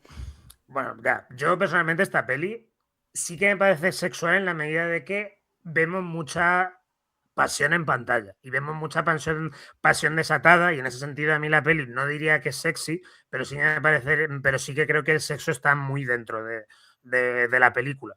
Lo que pasa es que el sexo está dentro en la medida de, por decirlo así, de expulsión, de ambición, de una cosa de esto es lo que quiero hacer. No porque luego ya cuando follen y tal, que es una tontería. Entonces, yo Perdón, creo que perdón, voy a ahí. decir una cosa porque si no, me voy a estar riendo y la gente se va a pensar que me voy a reír de ti. Hay un montón de escenas en la película donde alguien le mete la boca, un dedo en la boca a un pescado y no podía dejar de pensar en la foto de eso de un pescado con un cigarro Ya, el rato cada vez que lo claro, lo veía. del pescado. Y me parecía muy gracioso. Perdón, era solo eso, para que la gente sepa que no me estoy riendo de ti, que es que estoy pensando en el pescado con el cigarro. Claro, pues ese tipo de cosas es por lo que la gente sí que hay bastante discurso sobre lo pacata que es en realidad Cumbre por las cosas. Y yo diría que puedo entender que se diga eso, pero ¿Pacata? pacata, sí, de que no es sexo, de que no hay sexo, me refiero. ¿Eso, No, eso no, se dice pacata? Claro. Ah, O sea, que es no sé lo que como significa eso. mojigata, Ah, es por decirlo así. mojigata. Sí, es una peli muy mojigata. Yo no estoy de acuerdo en la medida de que hay hay como mucha necesidad, y en este caso, esto sí que yo creo que está bien desplazada la novela, hay como mucha necesidad de perderse en el otro, de fusionar los cuerpos, del hecho de esto que es una cosa que en la novela desde luego lo dicen mucho, no sé si en la peli me suena que en un momento dado también, que es este rollo de que Cathy y Heathcliff asume que cada uno es parte del otro, como que Mm. ambos son la mitad de uno. Entonces, en función a eso, hay como una necesidad desesperada de perderse en la otra persona, que eso le da como mucha virulencia a la película, al margen de que luego pues el sexo como tal pues sea normal. A mí una escena que a mí me emocionó muchísimo de la película es cuando hay un momento donde Heathcliff le empieza a decir, están a punto de follar y le empieza a decir Heathcliff a Cathy, te quiero, te quiero, te quiero, un te quiero que continuo, que lanza como un montón de te quiero sin que por lo demás se llegue a consumar en esa escena concreta. Claro, a mí eso me emociona porque yo sí que ahí veo que hay algo que está sacado de la novela, que es al final lo que maldice realmente a Heathcliff, que es el hecho de que no estamos hablando tanto de una relación de amor como una relación de completitud, del hecho de que Heathcliff no se entiende como Heathcliff si no tiene a Cathy con él. Entonces, en el momento en que se muere Cathy, pues claro, Heathcliff pues así pasa, que se vuelve loco, pero claro, esto en la peli no lo vemos. el caso es que sí que hay esta necesidad de, no es tanto amor, sino que es otra cosa, es otra movida como mucho más existencial, mucho más trascendental, que parte pues de una angustia de no estoy cómodo en mi piel si no estás conmigo, ¿no? Entonces eso, yo no diría que es especialmente sexual, ni siquiera tenemos por qué meter aquí lógicas de mezclar fluidos o de penetrar cosas, sino simplemente de una necesidad sensorial, por decirlo así. Y eso creo que está en la novela, y eso creo que se la ha llevado Emerald Fennell consigo. Y yo creo que eso está en todo momento en la relación de los protas. Otra cosa es que luego como tal no sea demasiado explícito, pero yo creo que sí que hay este trabajo de interpretar algo que hay en la novela, y que igual incluso, ya te digo, yo no descarto lo que estás diciendo de que hay también una relectura de adulta. Supongo que esta peli ha salido como ha salido porque Mera al final es adulta y no es una adolescente. Ahí es lo mismo, o sea, quién sabe realmente qué le ha pasado a esta señora por la cabeza. Yo lo que hablo es lo que yo veo, y lo que yo veo que sí que ha salido de la novela hasta esta película, ¿vale? Eh, no lo sé, eso. Lo que sí es que me estabas preguntando sobre el erotismo de la película. Y a mí me parece que para dedicarle tanto tiempo en la película a lo que se supone que es erótico, Emerald Fennell no hace el trabajo que creo que tiene que hacer, que es componer una serie de imágenes eróticas. Con esto no me refiero a explícitas, no me refiero a desnudos. Pero de nuevo, 3 veces me va a poner a un pez donde le meten un dedo en la boca.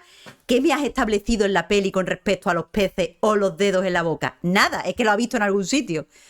¿Cuántas veces me vas a poner alguien apretando una circunstancia, o sea, una sustancia un poco blandita, como masa o como la pared, que se supone que es como la de esa? ¿Me la va a poner 4 veces?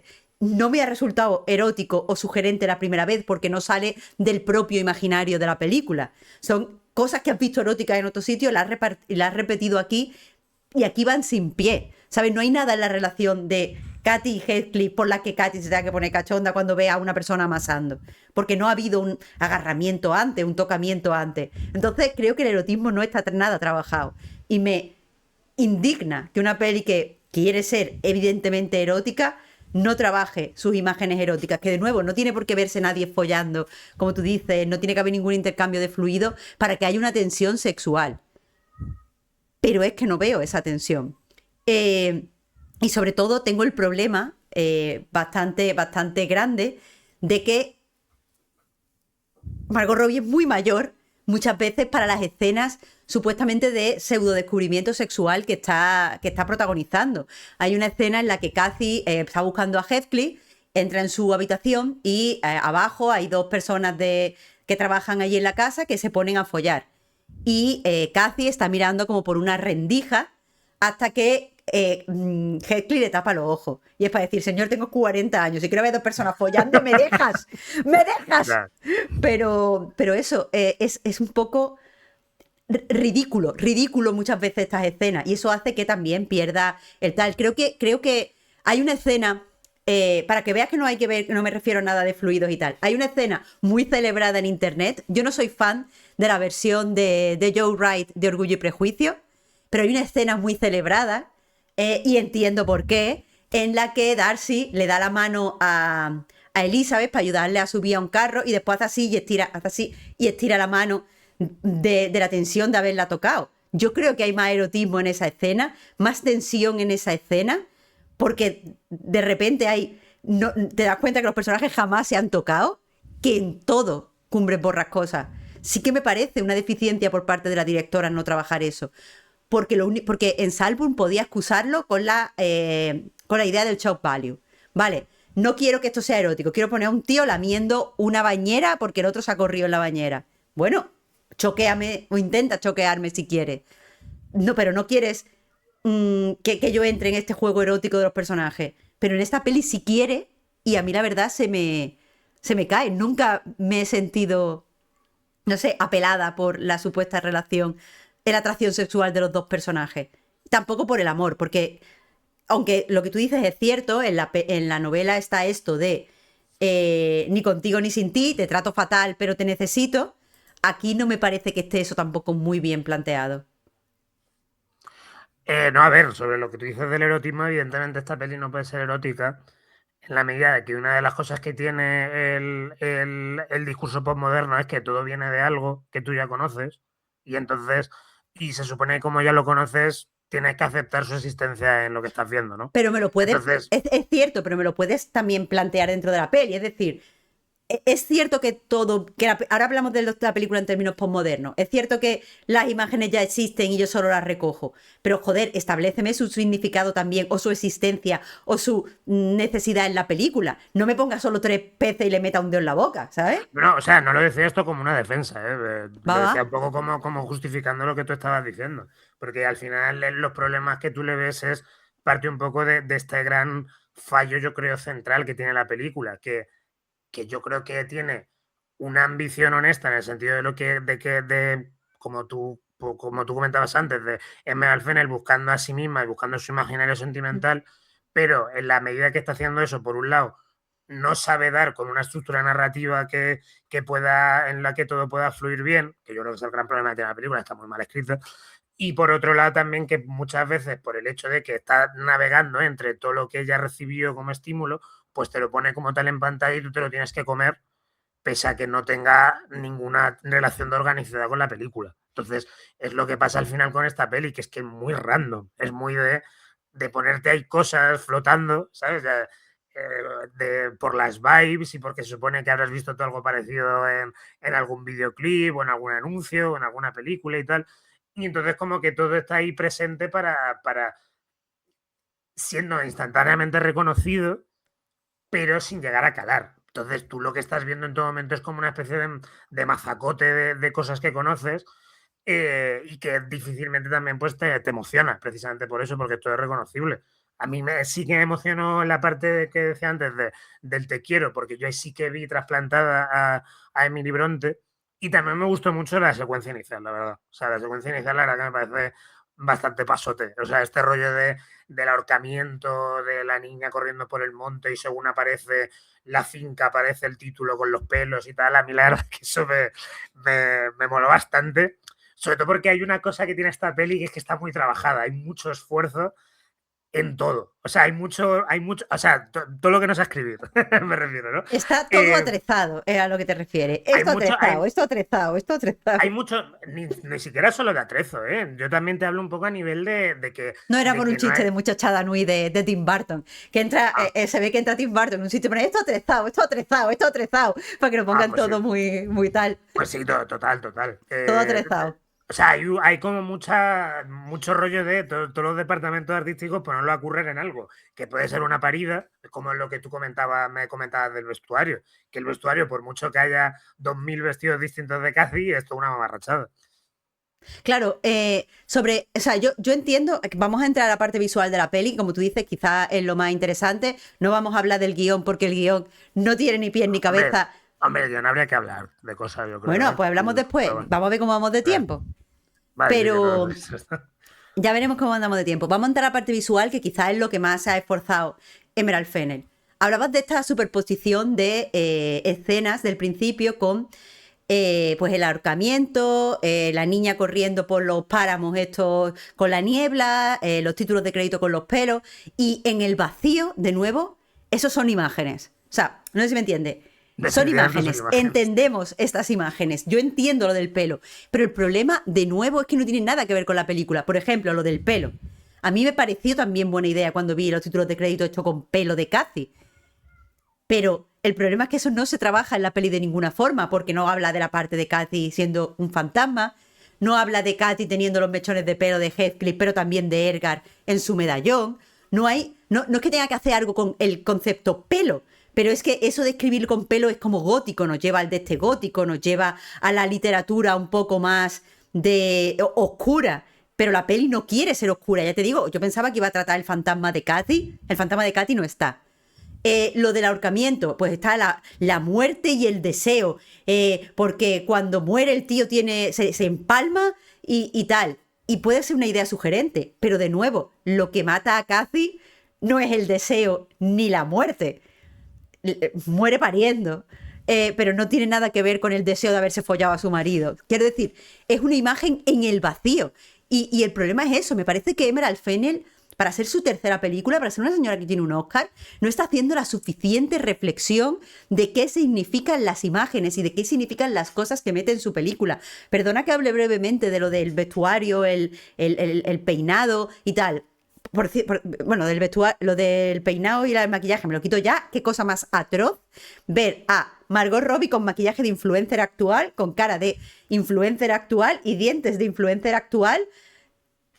En ese contexto es raro, puedes hacerlo, pero yo puedo decir que es raro, sobre todo que lleve un labial semipermanente mate, increíble. Pero bueno, el vestuario. Hay un esfuerzo del departamento del vestuario, se han creado muchos vestidos, todos los vestidos son conceptualmente interesantes. Me gustaría tener fotos de todos estos vestidos y poder verlos y poder analizarlos con cuidado. Pero el problema es que en sí el trabajo de este departamento no está dialogando con la historia, no está dialogando con el espectador y no dice nada del personaje.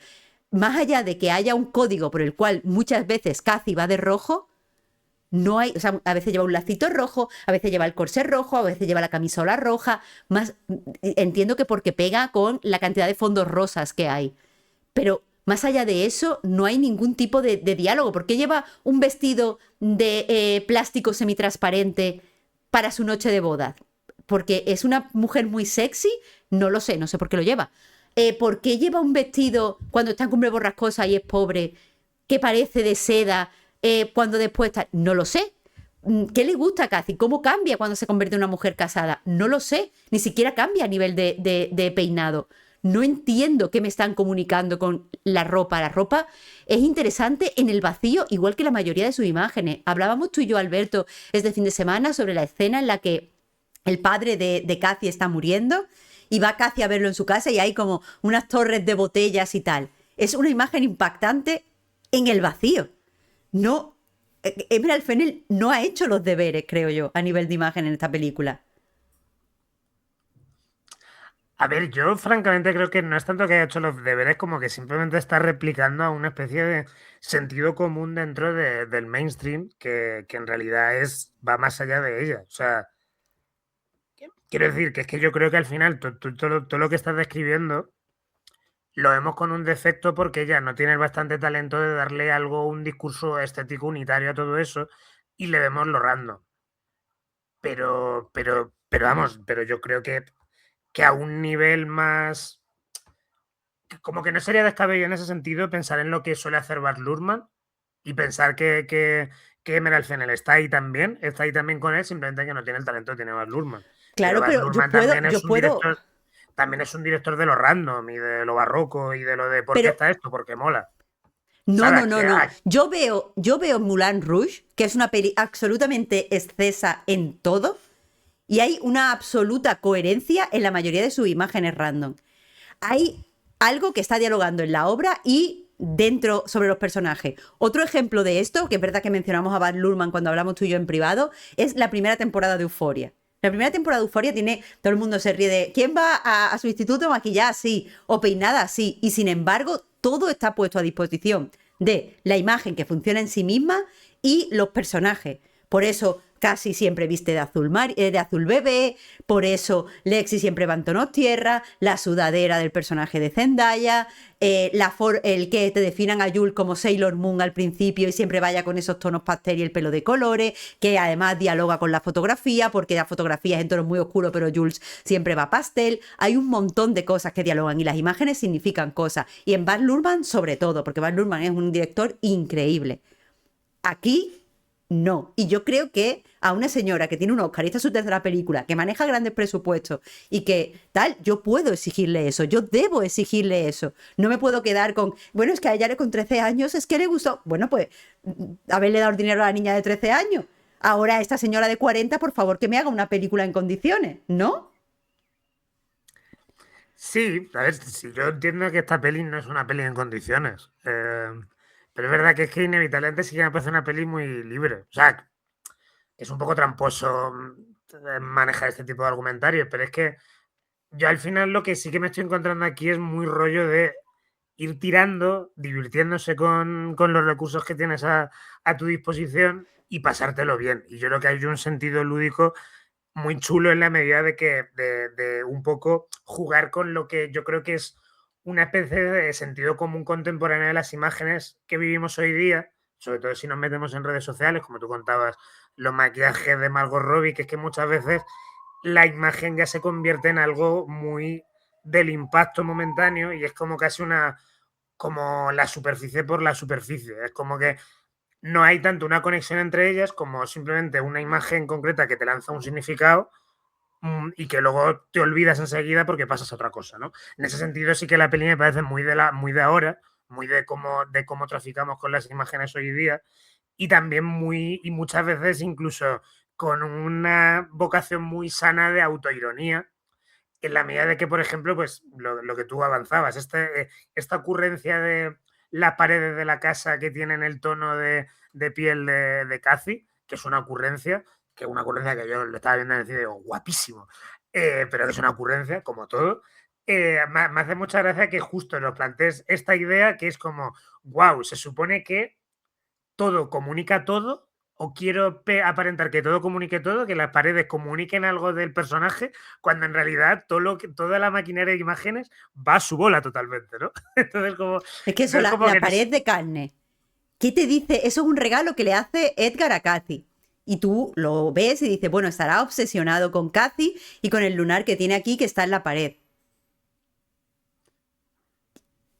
¿Y esa imagen con qué dialoga? ¿Hay más cosas de dialoga, o Cathy? sea, yo lanzaba el ejemplo de la pared, no por no entender de dónde viene, sino por el efecto que tiene la pared. En el sentido Sí, de que sí, la pared sí. se supone que es algo que te va a reflejar algo del personaje. Lo comentaba por lo que decías de que el vestuario no dice nada de Cathy. Paradójicamente las paredes sí, lo dicen todo de forma automática, en el sentido de que es un reflejo, Pero es pero que es no algo debería hablar totalmente de Cathy. aislado.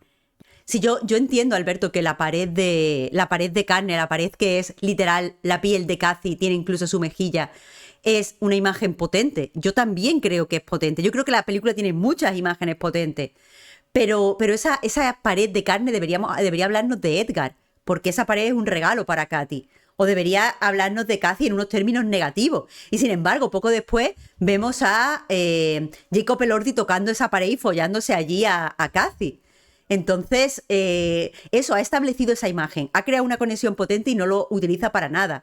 Entonces, me da la sensación de que, bueno, yo sé que tú no vas a estar de acuerdo con esto porque te estaba diciendo justo cuando se ha cortado que una cosa que habla bien de ti es que tú siempre interpretas las cosas de la forma más amable para el artista. Tú de verdad ves aquí libertad creativa, de verdad ves aquí una persona jugando y de verdad ves aquí a una persona que está intentando divertirse con lo que está haciendo. Pero a mí me cuesta ver eso en la película.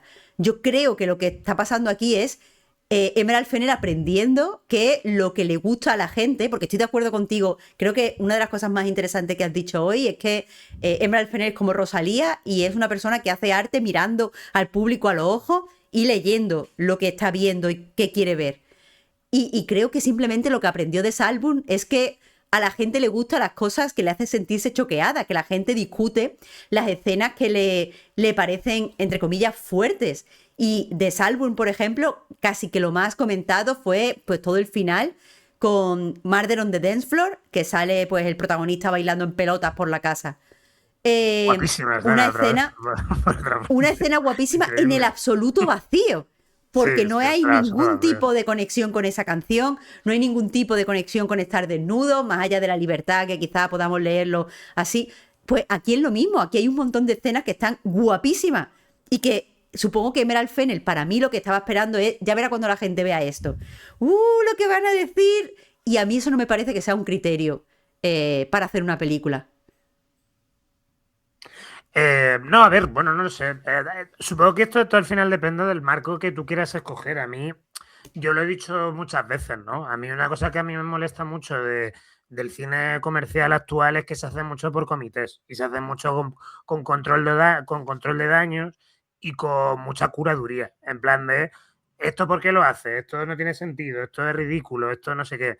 Entonces, en ese sentido a mí es una peli que me parece muy fresquita porque está siendo una peli muy pop, siendo eh, muy endeble, ¿no? A nivel interno, ¿no? Pero ¿hasta Entonces, qué punto no hay curaduría en esta película? Cuando precisamente estamos en la época esta de la supuesta provocación sexual, supuesta liberación en términos de mirada masculina. O sea, el último videoclip de Sabrina Carpenter.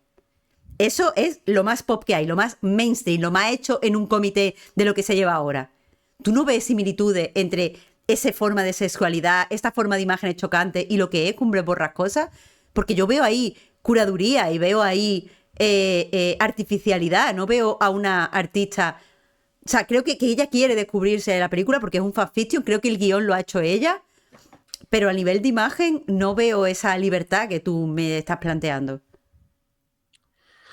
a ver, puede que veamos esa libertad o sea, como que nos cueste ver esa libertad en la medida que a lo mejor es una libertad que viene de cierto punto de alienación, ¿no? En un sentido de que al final no dejamos de hablar de un artista que tiene el cerebro podrido de cultura pop, ¿no? Entonces, como supongo que hasta cierto punto le pasará a Sabrina Carpenter. Sí que es cierto que en el caso de Sabrina Carpenter yo veo que todo lo que hace es enlatado, a lo mejor tiene un par de sentimientos parejos a lo que hace Meral Fennel, pero yo lo que veo en Meral Fennel es que al final sus discursos van a direcciones tan al mismo tiempo en lugar de hacia una concreta, que es lo que yo al final veo de que, si, hablando de una peli fallida o no, no está en la misma liga. Yo esta peli no la veo en la liga de lo que hace Sabrina Carpenter, aunque está bien tirada esa comparación, porque esta peli es muy contradictoria en sí misma y esta peli tiene demasiados significantes culturales debajo que están totalmente en tensión y están a punto de estallar. Y, y hay tanto también, tanto afán por hablar del amor y de la pasión y de la muerte en unos términos tan absolutamente tronados, que ya digo, en la medida de yo como persona a la que le interesa mucho el cine de Zack Snyder, de Baz Luhrmann, de James Cameron, de Gore Verbinski, de este tipo de directores postmodernos, pero que se empeñan en mirar al pasado para sacarse de ahí cosas románticas o para extraer de ahí el vértigo que sintieron una vez eran adolescentes, yo ahí la verdad que es que no veo, aquí yo es que no veo ni el más mínimo cálculo. Si hubiera cálculo, para empezar es que la peli estaría acabada. O sea, quiero decir, es una peli que cuando termina te quedas como, ok, ya está, es una peli que se agota, en realidad, no es algo con lo fácil que habría sido terminar con metiendo el tema de los fantasmas, es una peli que simplemente termina con se ha muerto Cathy. Y ni siquiera sabes por qué, porque ni siquiera es que vaya a Hombre, tener a la hija, por, como pasa en la claro, porque ha novela. tenido un aborto, ¿no? Ha tenido Entiendo un yo. aborto, sí, pero vamos, que es una cosa muy random, me refiero. Es una peli como que se agota, es como que es una peli que empieza, que se prende con una energía brutal y así pasa, que a la mejor escena es la inicial y luego a partir de ahí todo va para abajo y todo va cada vez perdiendo más energía hasta que al final llega un punto que se agota y ve ahí tal chorro de energía silvestre junto con además, insisto, todos estos significantes que el guión pone a jugar sin que tampoco llegue nunca a rematar nada, pero siendo interesante, siendo a mí personalmente me interesa mucho lo que pasa con Isabela, que yo sé que ha sido algo muy criticado, pero que eso lo de Isabela también dialoga con algo que yo percibí leyendo la novela, que es que con el personaje Isabela hay algo raro con respecto a la relación que tiene con Heathcliff, en el sentido que Heathcliff desde luego que la maltrata y la somete a una tortura brutal, Pero claro, la peli lo lleva a un punto que también conecta con con lo del padre, del hecho de aceptar los términos de una relación a través del sometimiento y de la violencia, que es una cosa también muy chula que, claro, luego pues evidentemente eso entraña unos problemas que luego la peli no sabe solucionar, pero este rollo de que fusiones al hermano y al padre en el mismo personaje, claro, eso Es que, es de cargarte la novela, claro, pero también es interesante en la medida de que todo, por decirlo así, el desencadenante de toda la trama de Cumbre Borrascosas se fundamenta en un acto de amor que en realidad es un acto de egoísmo, que es el hecho de el padre adoptando a Heathcliff solo para poder atormentarle. Lo que en la novela era simple amor, aquí es quiero tener una mascota para machacarla. Y al igual que luego pasa también con, o sea, salvando la distancia, evidentemente, pero que nos encontramos con unos términos parecidos en lo de Isabel y Heathcliff más tarde. Hay muchos significantes volando en torno a esta película. Y significantes que están deslavazados, que muchas veces incluso se cargan la propia película, son decisiones que se toman, que son malas decisiones, que son decisiones que estropean la trama. Lo del padre, pues tiene esa consecuencia de que cargarte a Heathcliff. En el momento en que fusionas a Hindley y al padre de Cathy, destruyas a Heathcliff, y así pasa que el Heathcliff de Jacob Elordi es una mierda. O sea, es claro, una cosa no se entiende qué le pasa. no O se sea, entiende, claro. para la gente que no haya leído la novela, vamos a entrar de hecho ya en la parte de guión. Heathcliff es una persona, es un huérfano al que adopta el padre de Cathy y lo adopta para cuidarlo y para tratarlo exactamente igual que al resto de su hijo. ¿Qué pasa? Que cuando lleva a su casa, Hindley, el hermano de Cathy, se siente que le están quitando algo. Siente un agravio contra él, que venga un niño de la nada y le den exactamente lo que él tiene. Y eso es interesante en la novela porque Hindley no se ha ganado nada de lo que tiene. Hindley lo tiene por derecho de nacimiento. Entonces, que se lo den a otra persona no le quita nada, no es más justo o menos injusto. Porque la clase es uno de los temas de la novela. Entonces, Hindley maltrata absolutamente a Heathcliff y Cathy a veces lo maltrata porque a veces también le tiene envidia y otras veces lo quiere mucho porque es una parte de ella. Cathy es un personaje complejo. Pero vamos, yo recuerdo que también siente bastante envidia. Cuando leí la novela, también siente bastante envidia de Heathcliff a veces. Pues sí, por el rollo de que Heathcliff, claro, esto lo comenta, por cierto, Terry Eagleton en un ensayo que tiene sobre la novela, que recomiendo mucho. Claro, Heathcliff, lo que pasa con Heathcliff es que surge de una paradoja, del hecho de, por un lado, tener más libertad que los hermanos de Cumbre Borrascosas, en el sentido de que puede crecer como un niño, puede crecer, puede viajar, puede estar en el campo todo lo que quiera y tal, pero al mismo tiempo sufre la opresión de ser un criado al mismo tiempo y de tener que estar trabajando como un criado. Entonces, el hecho de que Heathcliff tenga esos condicionantes tan contradictorios, lo que hacen es que, aparte de cómo se queda trastornado cuando muere Cathy, lo que hace también es que le convierte en esta especie de demonio que está como siempre entre medias de lo que significa la granja de los tordos y lo que significa Cumbre Claro, Borrascosas. es que Heathcliff no tiene un espacio para él. Quiero decir, Claro, no es un criado, pero no es un niño bien tampoco. No es claro. blanco, pero tampoco es una persona racializada que esté ahí. No es rico porque no tiene nada, pero tampoco es pobre. No es, es una persona que es interesante, es un personaje interesante y de ahí viene un poco también su crueldad, pero también lo del padre es importante a nivel de caracterización porque te garantiza que Heathcliff conoce lo que es el amor y lo que es tratar bien a Claro, través y de eso su relación también, con el padre de Cathy. y eso también te lleva a otro gran problema de la película como adaptación para mí, que es lo que pasa con el personaje de Nelly. Porque, Cosa que no entiendo. no, lo de Nelly es una cagada. Vamos, es una cagada totalmente categórica que yo solo entiendo en la medida de Emerald Fennell siendo una ricachona de mierda que desprecia a los criados. O sea, es que solo lo entiendo así, porque convertir a Nelly en la villana de la novela, de la historia, me parece una cagada brutal. Dentro de que, evidentemente, la Nelly de la novela no es un personaje luminoso, ni mucho menos. No, es Simplemente es para quien no lo sepa, es la narradora y es una persona que juzga con mucha dureza a todo el mundo. sí. Pero no es una Es villana. una narradora no fiable en la medida de que es una persona que desprecia muchísimo a Cathy, pero que ya que es lo viene lo interesante, Nelly tiene una gran afinidad con Heathcliff, porque Nelly en Heathcliff ve reflejada un poco lo que también le pasa a ella de vivir entre dos mundos. Entonces, a lo largo de toda la novela vemos como, por mucho que Heathcliff haya perdido la cabeza y está haciendo una serie de locuras y de barrabasadas, Nelly las sufre, pero al mismo tiempo también nota muchas veces como Heathcliff dice, dice como que Heathcliff ve un confidente en Nelly. De hecho, hay una cosa muy divertida de la novela, que es que Heathcliff nunca esconde sus planes. O sea, te coge a Nelly y dice, Nelly, pues mi plan es que voy a comprar la granja de los tordos y voy a casar a mi hijo con... O sea, no, a mi hijo no, al hijo de Hindley, a Hareton o Linton. Bueno, no sé, todo el jaleo este genealógico que hay, y él te lo cuenta como tal los planes en la novela. En fin. Lo que quiero decir con esto es que Nelly sí que es un personaje que al mismo que también está entre dos tierras, y no es un personaje ni bueno ni malo. Es un personaje pues, que tiene sus pifias, tiene Pero sus como todos los prejuicios. personajes. Claro, O por sea, eso ¿quién la es bueno novela. en Cumbres Borrascosas? Claro, sí, Linton, diría. Los dos Linton, creo. Bueno, porque es más tonto que...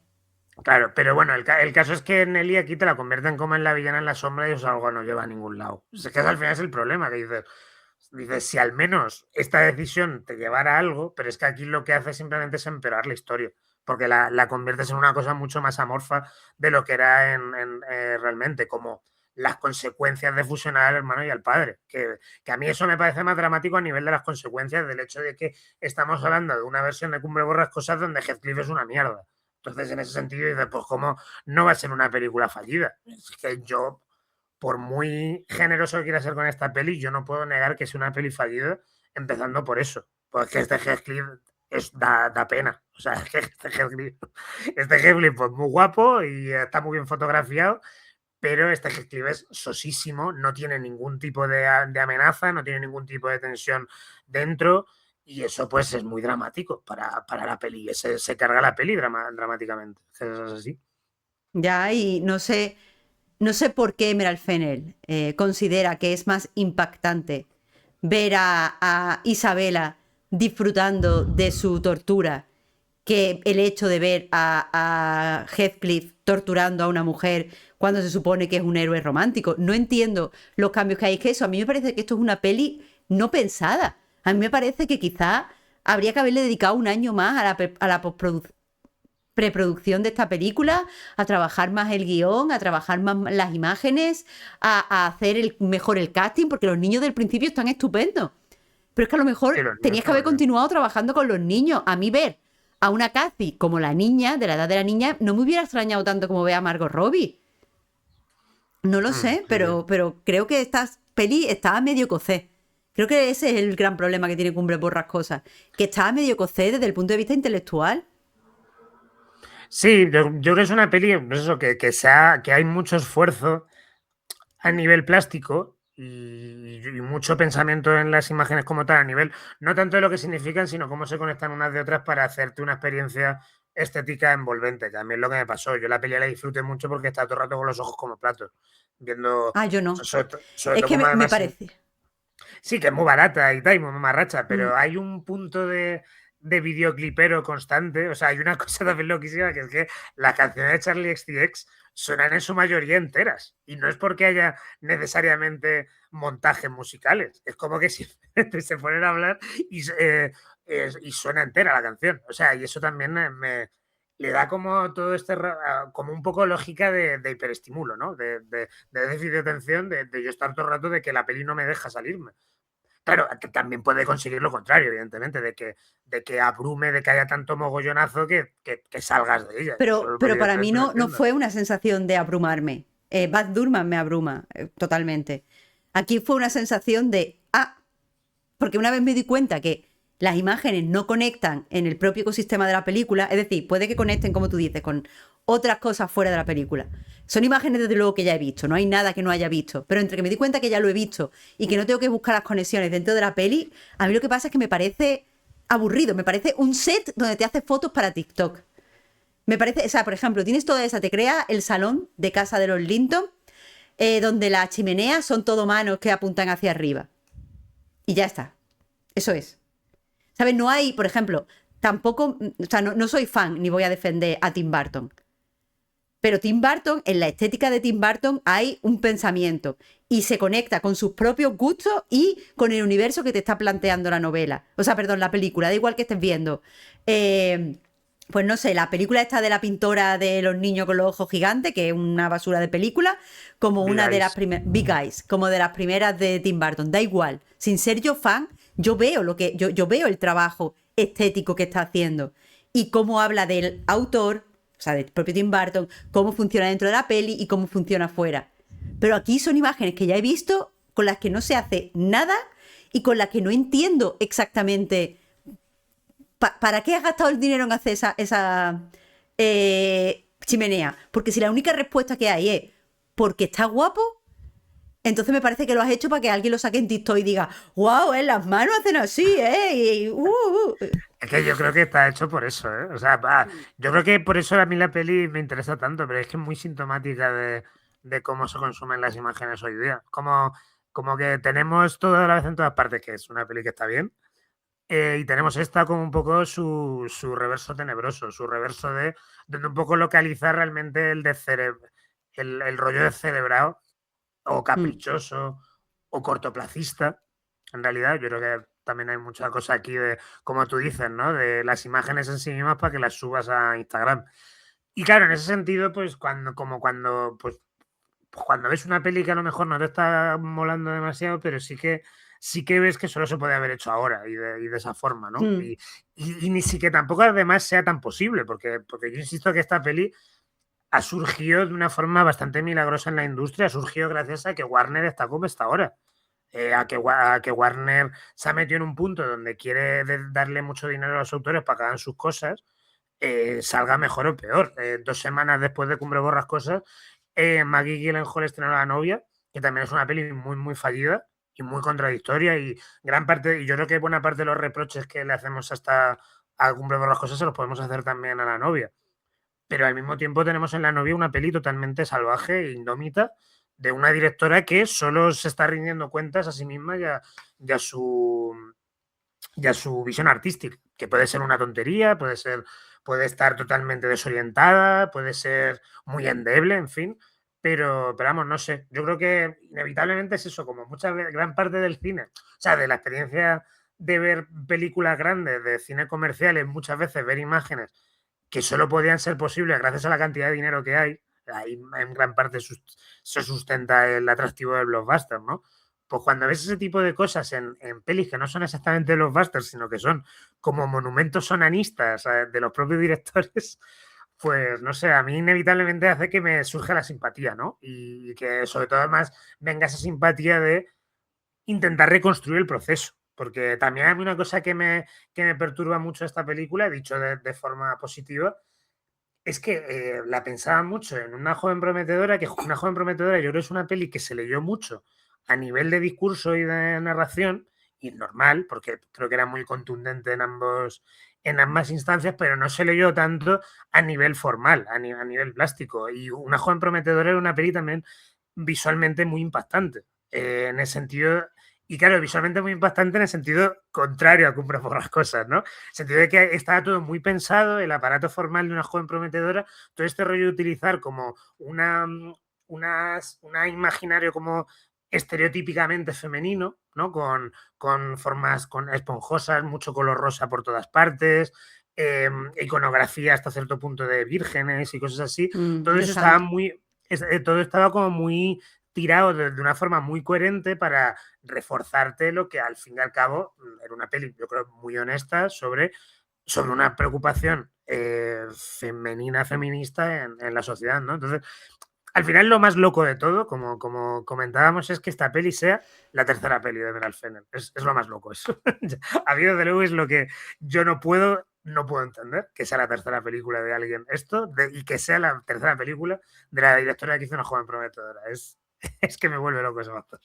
Vale. Pues, Alberto, para ir cerrando el programa, te quería preguntar qué podemos esperar del futuro de Emerald Fennell en todos los sentidos, en el sentido de van a seguir las compañías, las grandes productoras confiando en ella, va a seguir escribiendo, se va a dedicar solo a la imagen, ¿qué podemos esperar? Yo, por mi parte, sí te digo que si al final continúa el fascismo en Estados Unidos, no descarto que haga una adaptación de Mein Kampf y diga que es que cuando tenía 15 años se leyó el libro y le conmovió, porque así es como va su deriva de intereses.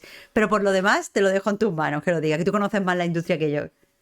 Hombre, yo creo que como le haría es que Meryl Fennell la pusieran a hacer videoclips. Yo creo que es lo que se El junten videoclip está con. muerto. Hombre, no sé. Bueno, sí. El videoclip está Pero, por muerto. pero ¿por qué dices que está muerto? ¿Porque se hacen mierdas ahora mismo? ¿O qué? Sí, porque antes era un sitio donde había cierto interés en... Antes el videoclip no era una cosa que tú hacías para tu fan, era una herramienta promocional que se emitía junto con 300 otros videoclips en la tele, en MTV. Entonces tú tenías que hacer el mejor videoclip para que la gente quisiera verlo millones de veces en la tele y escuchar tu canción 300 millones de veces. Entonces había un sentido en el videoclip como instrumento artístico y ahí está la obra de David Fincher como señor videoclipero. Pero o otros videoclips desde Smell Like Teen Spirit a los videoclips de Michael Jackson. Ahora que los videoclips los subes a YouTube y que sabes que lo vas a ver tu fan y poco más, pues hay como una muerte del videoclip a nivel de que eso solo sirve para reincidir en la imagen que tiene en ese momento la popstar, que al final solo hacen ya videoclips las popstars. Fuera de eso estaban muertos. Entonces eso solo hay reincidencia en esa imagen una vez y otra vez y otra vez y otra vez y otra vez y otra vez. No es algo que se haga para un público, es algo, como te digo, que se hace para el fan. Entonces pues ahí está. Así que no la pongan a hacer videoclip, yo creo que tiene que hacer película, pero a lo mejor creo que es una de estas personas a las que creo que le vendría bien tener menos presupuesto. Para Sí, tener puede que ser. pensar en qué dirige, a qué dedica el dinero, ¿sabes? ¿Por qué tengo que meter dinero aquí y no aquí? Creo que ese tipo de dicotomías de decisión le vendrían bien como artista a Emerald Fennell. Sí, puede ser, ¿eh? En la medida de que es su mejor peli con bastante diferencia en la primera y una peli que hizo como poco dinero, desde luego, a lo mejor eso le sentaría bien. Pero vamos, no tengo ni idea. Es que un poco como Rosalía. ¿Qué hará Rosalía a continuación? ¿Quién lo sabe? O sea, no lo sabe absolutamente nadie. Pues lo Depende mismo con Emerald Fennell. de lo que se cueza en redes, ¿no? Claro, supongo. O sea, como que a lo mejor ella habrá que ver. Es verdad que esta peli no ha gustado. O sea, yo creo que en general esta peli se va a quedar ya con la etiqueta de Emerald Fennell la ha cagado. Dentro de que la peli haya hecho dinero y se haya hablado de bien de ella, y yo creo que eso al final no le va a romper, no le va a cerrar las puertas de cara a hacer alguna otra No. marcianada. Pero sí que es cierto que esta peli no ha gustado. Así que eso yo supongo que le afectará a ella de cara a procesar qué hacer a continuación. Porque no es como, por ejemplo, Rosalía haciendo Lux, que Lux sí que le gusta a todo el mundo. Aquí es que Cumbre Borrascosas no ha gustado. Podía haber gustado, pero no ha gustado. Entonces, no lo sé, no tengo ni idea, pero me interesa mucho, la verdad. porque eso es que puede ser cualquier puta cosa. Bueno, pues estaremos pendientes o no, yo no estoy segura. Pero vamos, como choque juergas en conjunto estaremos pendientes. Alberto, muchas gracias por volverte a pasar por aquí. Disculpa los problemas técnicos que hemos tenido. Bueno, nada, a ver, yo qué sé, cosas del directo y de querer ser modernos haciendo podcast. ¿Qué le vamos a hacer? Eh, bueno, eso no se nota después con la edición. Lo que sí te iba a preguntar, de cara al futuro, ¿cuál podría ser el siguiente choque juergas? Sabes que antes siempre te preguntaba. El drama, supongo, ¿no? Parece que la gente está hablando mucho del drama, imagino. Yo tengo mucha ganas de verla. Pues nada, pues Mm. quizás estaremos hablando del drama muy pronto. Muchas gracias, gente, por estar por aquí. Nos vamos a ver a los Chiclana. Hasta la próxima. Adiós.